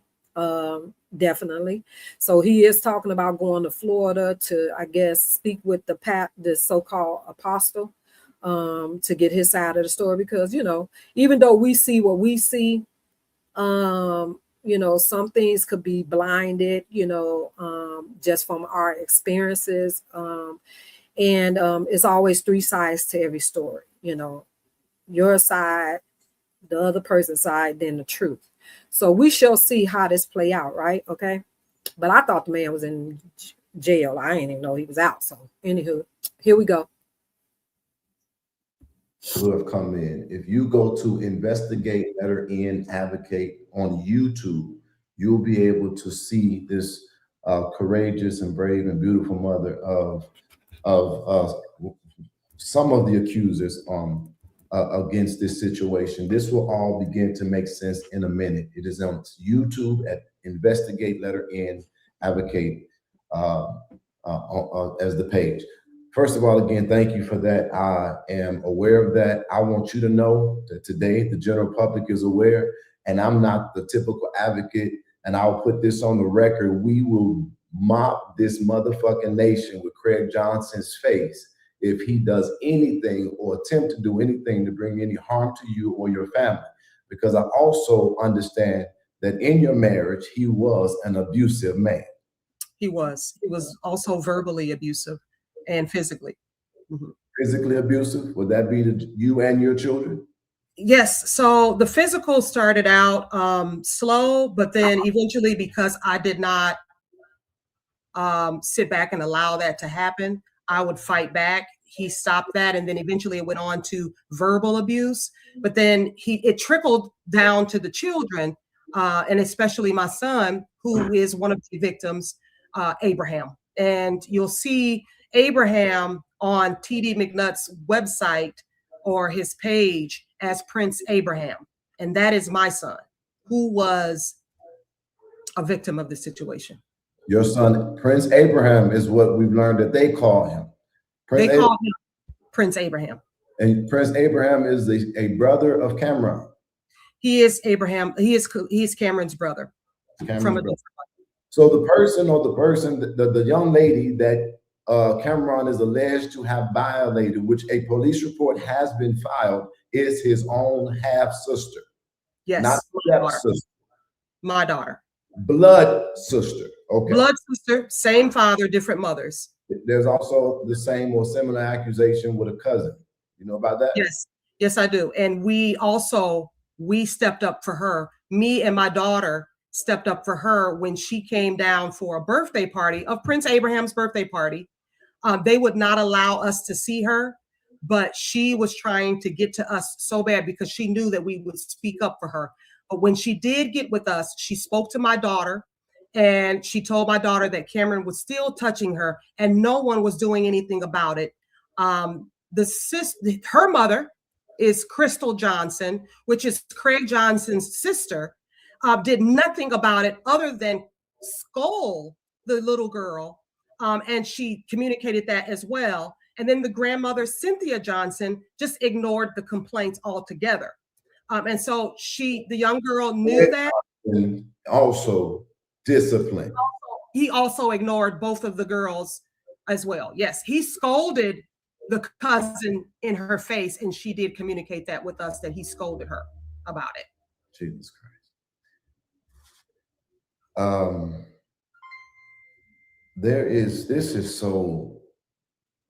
This is first of all, again, thank you for helping me confirm things that we have gotten or ascertained. And even talking with me and being so bold to come on live and share honest publicly. I think that the things that I would like to know is, because obviously Cameron would have grew up around you somewhat. Why do you think that he would have such hypersexual allegations? What's going on? Where is this coming from? In your opinion? Well, first, I want to say, and thank you, I'm sorry. At first, I want to say at a certain point, his mother stopped allowing him to come over because she was still in love with Craig. Eventually, he told her to kick rocks and kick the bucket or whatever. It's not his child. So she started getting mad and angry and lashing out because he didn't want to be with her. And so she decided to keep the baby from him and stop letting him come over.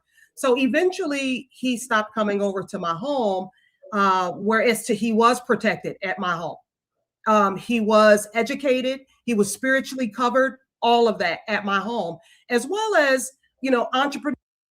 Thank you, sis. I'm chosen. Thank you for just, tuning in and, commenting. It means a lot. Thank you so much. For the few that I had in here, thank you guys. This is what I'm talking about. I just want the few true supporters to just come in, engage, because that's what it's about. Like I want to be able to bounce off. I want to be able to get your opinions on stuff, just like Latte Eminem.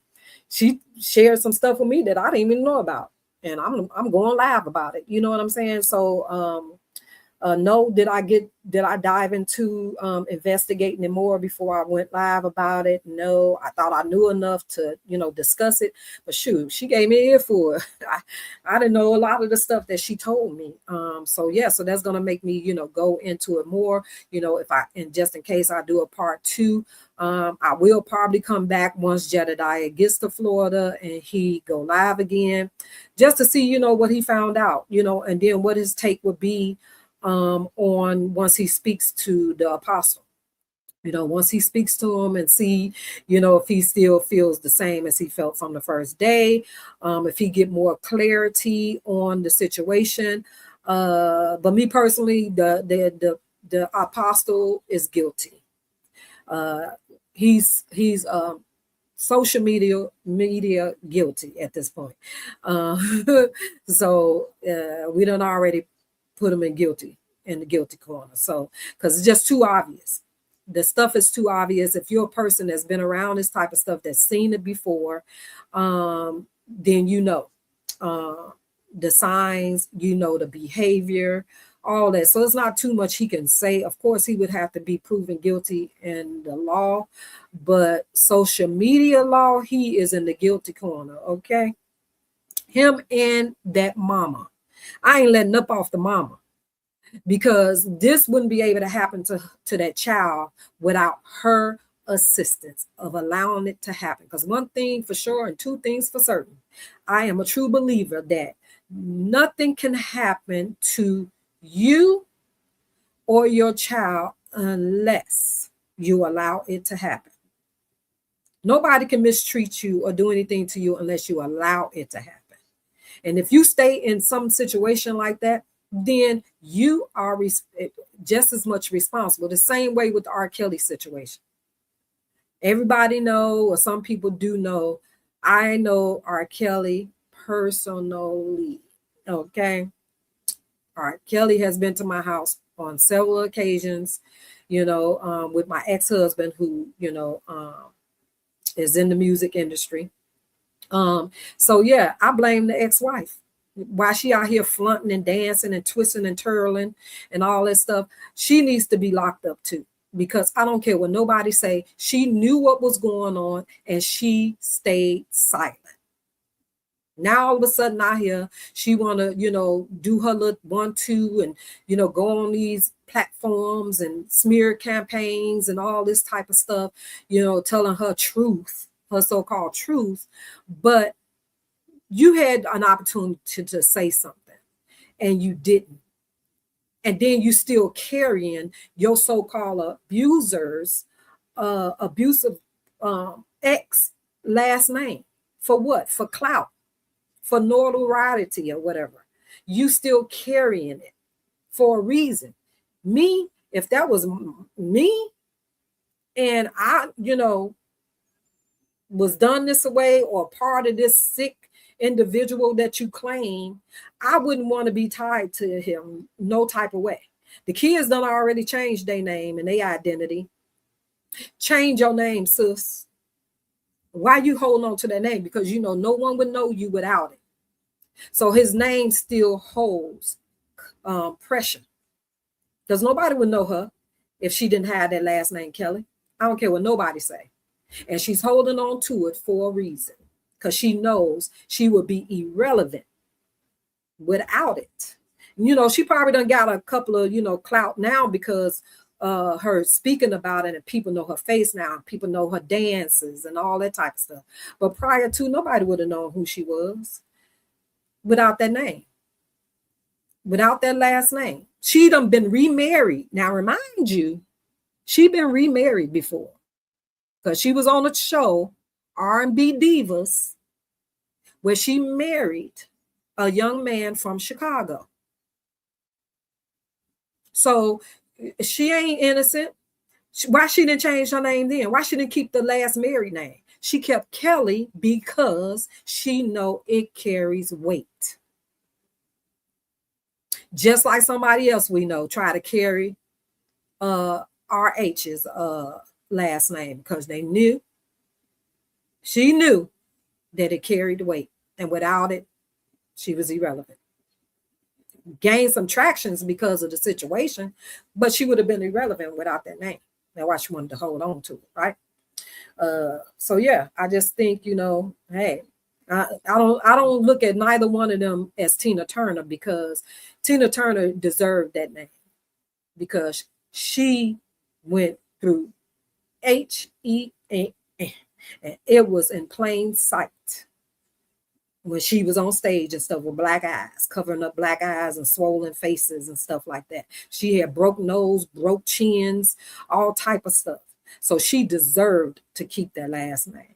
I mean, me personally, I probably wouldn't have wanted it because it's just a reminder. But yeah, she didn't even go to, Tina Turner didn't even go to the star placement of Ike and Tina when they got the star on the Hollywood Walk of Fame. She didn't even go because she didn't want no parts of that.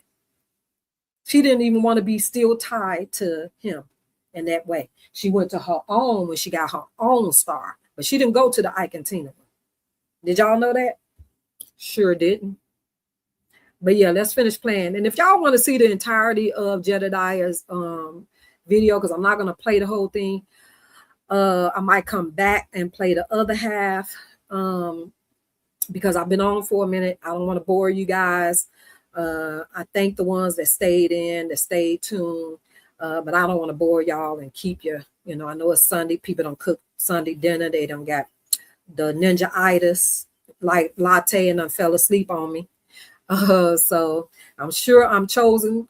You cook, sis. What did you cook today? I know you cooked something. I know you baked something. I know you cooked something. What you cooked? Because all I had was a donut and some coffee. I stole one of my sister's donuts.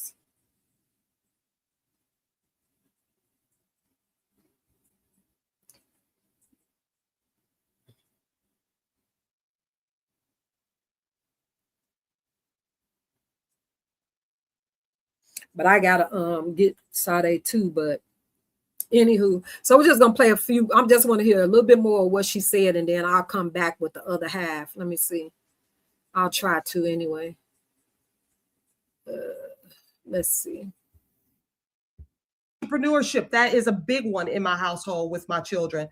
Education is key in my house. So she and Craig would get together and say that I was messy because I would bring this up to them. I bring it up to the mother. I bring it up to the sister. I bring it up to Renelle, and all of them in Bloomington, Illinois, tell everyone that I'm crazy, I'm on drugs, I'm bipolar, and they want to cover it up. They don't want anyone to know. They want to keep it quiet, and they want to make me look crazy. Basically. Are you crazy? Tell me the truth. I am not. But I have cussed their ass out too, because I'm from the west side of Chicago, and no, they're not going to do anything to me. I'm not scared. I fear no man at all whatsoever. You don't have to share this, but it's your personal information. But clinically, are you on any medication for psychiatric or mental health situation? I am not. Okay, so you're not crazy. You just like me. We don't fuck around, and I'm sorry for cursing. No, I cuss too, and I love the Lord. I will cuss you out and pray for you at the same time. In Jesus' name. we might be from the same cloth. Okay, so with that being said, and I like you, I'm really appreciating this. See, I told y'all, he admitted to it, so y'all know I ain't lying on Jedidiah. He just told you he'll curse you out and pray for you at the same time, and he is not lying. And when I tell you he will go to the low, he will go to the low on you and your mama, your kids, and all. He does not discriminate, okay? But he would pray, he would curse you out and pray for you. That's what he said. So y'all know I didn't lie on him. He just told you out of his own mouth. This conversation. So with that being said, how does Cameron get into the custody of McNutt? So eventually, because Craig denied his own son for 2 years to stay in the marriage with me, then from Crystal Johnson, which is Craig Johnson's sister, she would say that Renelle does not want her own child. So Renelle would send the child over to North Carolina. She would send the child away often, like he would not be in town. He would be away.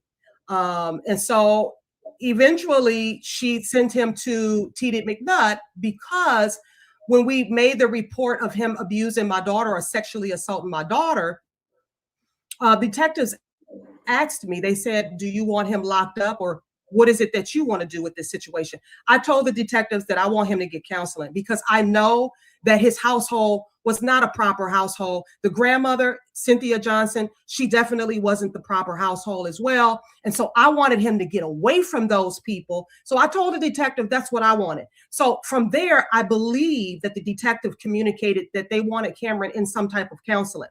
And so because Renelle and TD grew up together, he claims that he has a psychologist or psychological degree.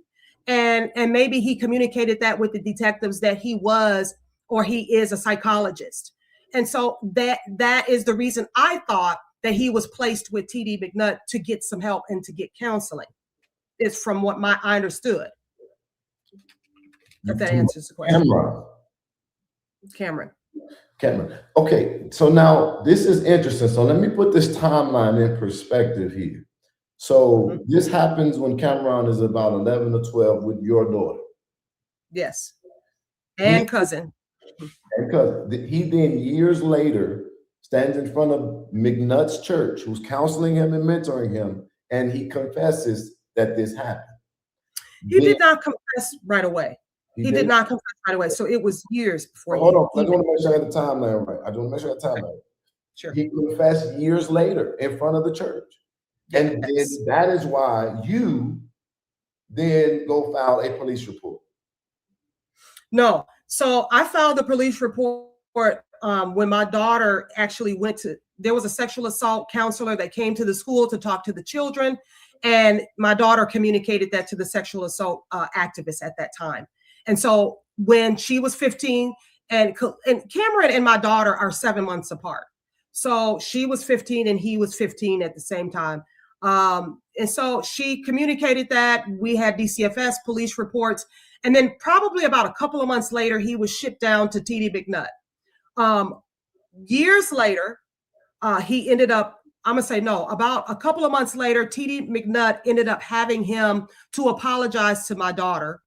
And then just not even last year is when he stood up in front of the church and admitted to the church that he sexually assaulted my daughter. But what he said was that it was incest. And so incest meaning that it was, it was incest meaning that it was a, what is the word I'm looking for, Lord? Consent. That it was agreed and it was not agreed upon. And so that was one thing. I was proud of him for coming forward. And my daughter, I teach my daughter forgiveness. So she had already forgiven him. I teach my children very well on these subjects, but she had already forgiven him. But for the most part, he went into it was a mutual thing, and it was not a mutual thing. At the time, her cousin was here. Both of them were spending the night over my house, and they heard what he had, admitted in church. And so both of them were in tears. at my home. And I had to really comfort the girls, and I had to really commend the girls, because both of them said to me, we forgive him. However, though, Crystal Johnson she always hung out with Renelle. Renelle is not a family member at all. So this cousin of my daughter had to see Cameron and Renelle all the time. This young girl did not get a chance to heal on her own, and so we were really worried about, why is Crystal still allowing Renelle and Cameron over in her face and not even giving the child any help? Ooh, child, this is a lot. This is a lot. And I know it's a lot for Jed to even take it in. That's a lot. This story is deeper than everyone thought. It's even beyond the little boy at this point. That's crazy. And usually that's the case, though. Usually if somebody is known or, come out as a XEX predator, they usually have a history. It doesn't just start with that one particular story that come out. When you start doing the digging and you start looking it up and people start coming out the woodworks, is because there was a history. That just doesn't start. And that's usually the case, just like the case is, there is no rehabilitation for XEX abusers. There's no rehab for that, to me. Once a XEX abuser, always an XEX abuser.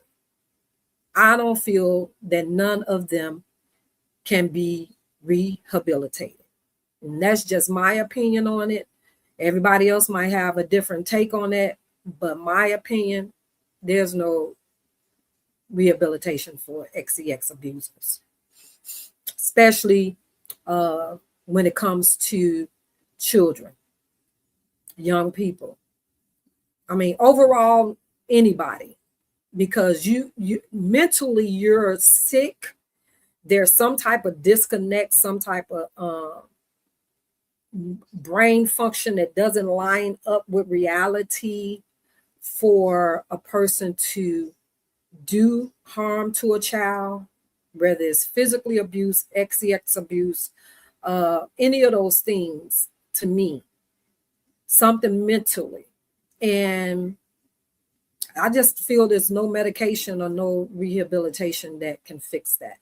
That person is a sick person and it's embedded within. And, you might think that they got help. And we've seen it in most cases, like they redo that. They might go to prison, probably, serve some time, did some type of rehabilitation in prison or something, and come right back out. And they don't went back to jail because they repeated that again, or they got caught with porn charges, or been in a presence, all that stuff. Because reality, there's no rehabilitation for it at the end of the day. And that's just my perspective on it, my personal opinion. I don't know who else agree with me, but that's just my take on it.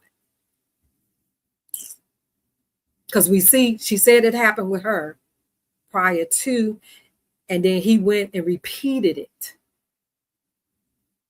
with someone else, another child. So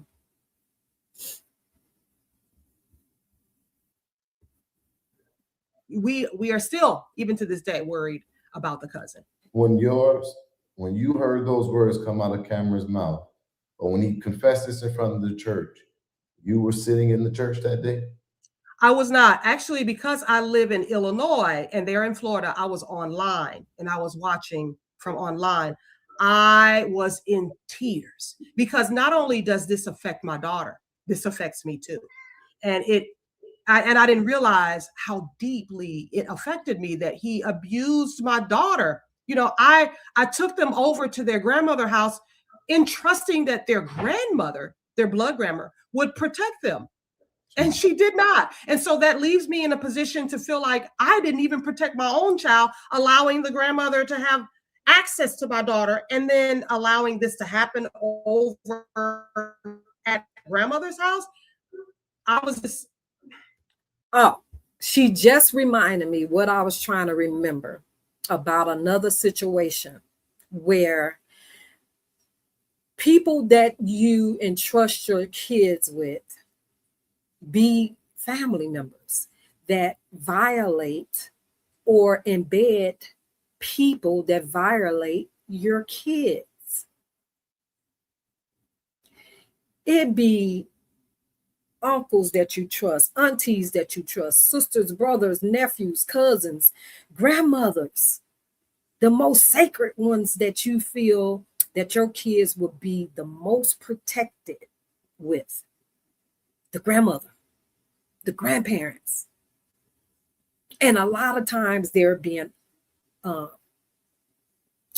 XCX assaulted in their presence, under their roof, or by them. Yeah. So even in your family with the most sacred people that you feel that your kids are the most safest with. It's just like, you send your kids to the churches up under these so-called pastors and stuff, and you thinking that they're protected and they're covered and they're cool and they're good. No. Come find out that this is what was happening in the church house. So, yeah. So, so we have to be careful and mindful and keep our eyes open and watch your kids. Protect your children, even with family members, man.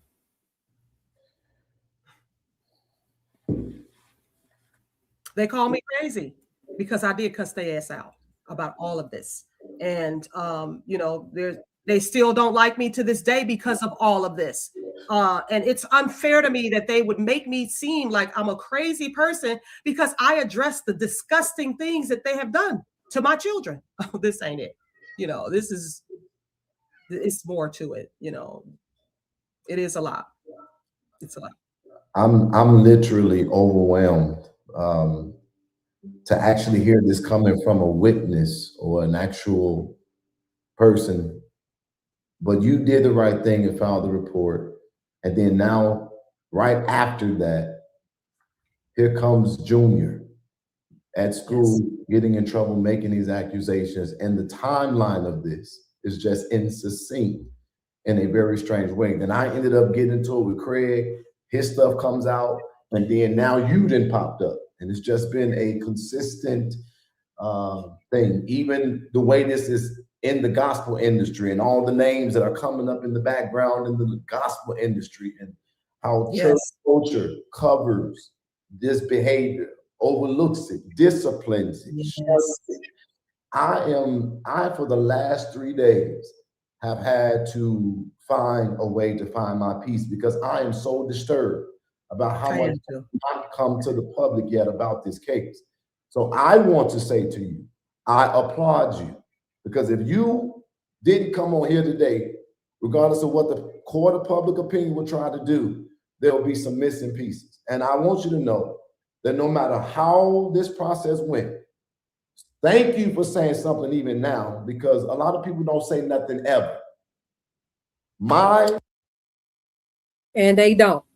Again, how you entrust your loved ones, your kids and stuff in the church houses under the leadership of these so-called pastors and elders and, ministries and stuff like that, missionaries and all this stuff. And all the while, your children are being abused. Some physically, some mentally, some XEX, all that. And a lot of times the kids don't tell, but most parents that's in tune with their kids, you're going to see, because trust and believe, if something is like this is happening to your child, their pattern of behavior is going to change. Their appearance is going to change. Their demeanor is going to change. The things that they watch and look at on TV, all that stuff. They're going to draw, they're going to seclude themselves, all that stuff. So you just have to be mindful of your kids and know your kids. So I'm going to end this live right here. I might come back and finish her. I'm going to remember what area we were on so I can go right to it and play the rest. Or if you get an opportunity, go to Jedidiah's page, his YouTube page, and finish watching the interview. And because I've been on here already almost 3 hours, so time go by really, really fast when you go live, especially when you don't jump right into the topic. I spoke about a few little things, interjecting, and you also have to stop and pause. I've learned that through content creators, you have to stop and pause when you're playing other people's content, so that you won't get struck or whatever. Hopefully Jedidiah won't strike me. But job well done, Jedidiah. You're doing awesome on taking on this situation and saying it through. One thing again, like I say, Jedidiah will jump on something and he will see it through to the end. So we probably will get more once he gets to Florida and all that stuff. But thank you guys for coming in. I'm Chosen Sis, Rich Sis, Latte Sis, Terry Bro. Thank you for always coming in with the disclaimer. Thank you guys for just coming in and hitting the like button. Those that interacted, that stayed through with me. I know I'm not the greatest person that brings content, but I am trying. I do try when I do go live. Thank you guys for just interacting with me, giving me perspective. Thanks again for Latte M&M Boo for just giving me the information that you did. I was not aware. Thank you guys so much. Love you and bye-bye. Please catch the replay if you haven't.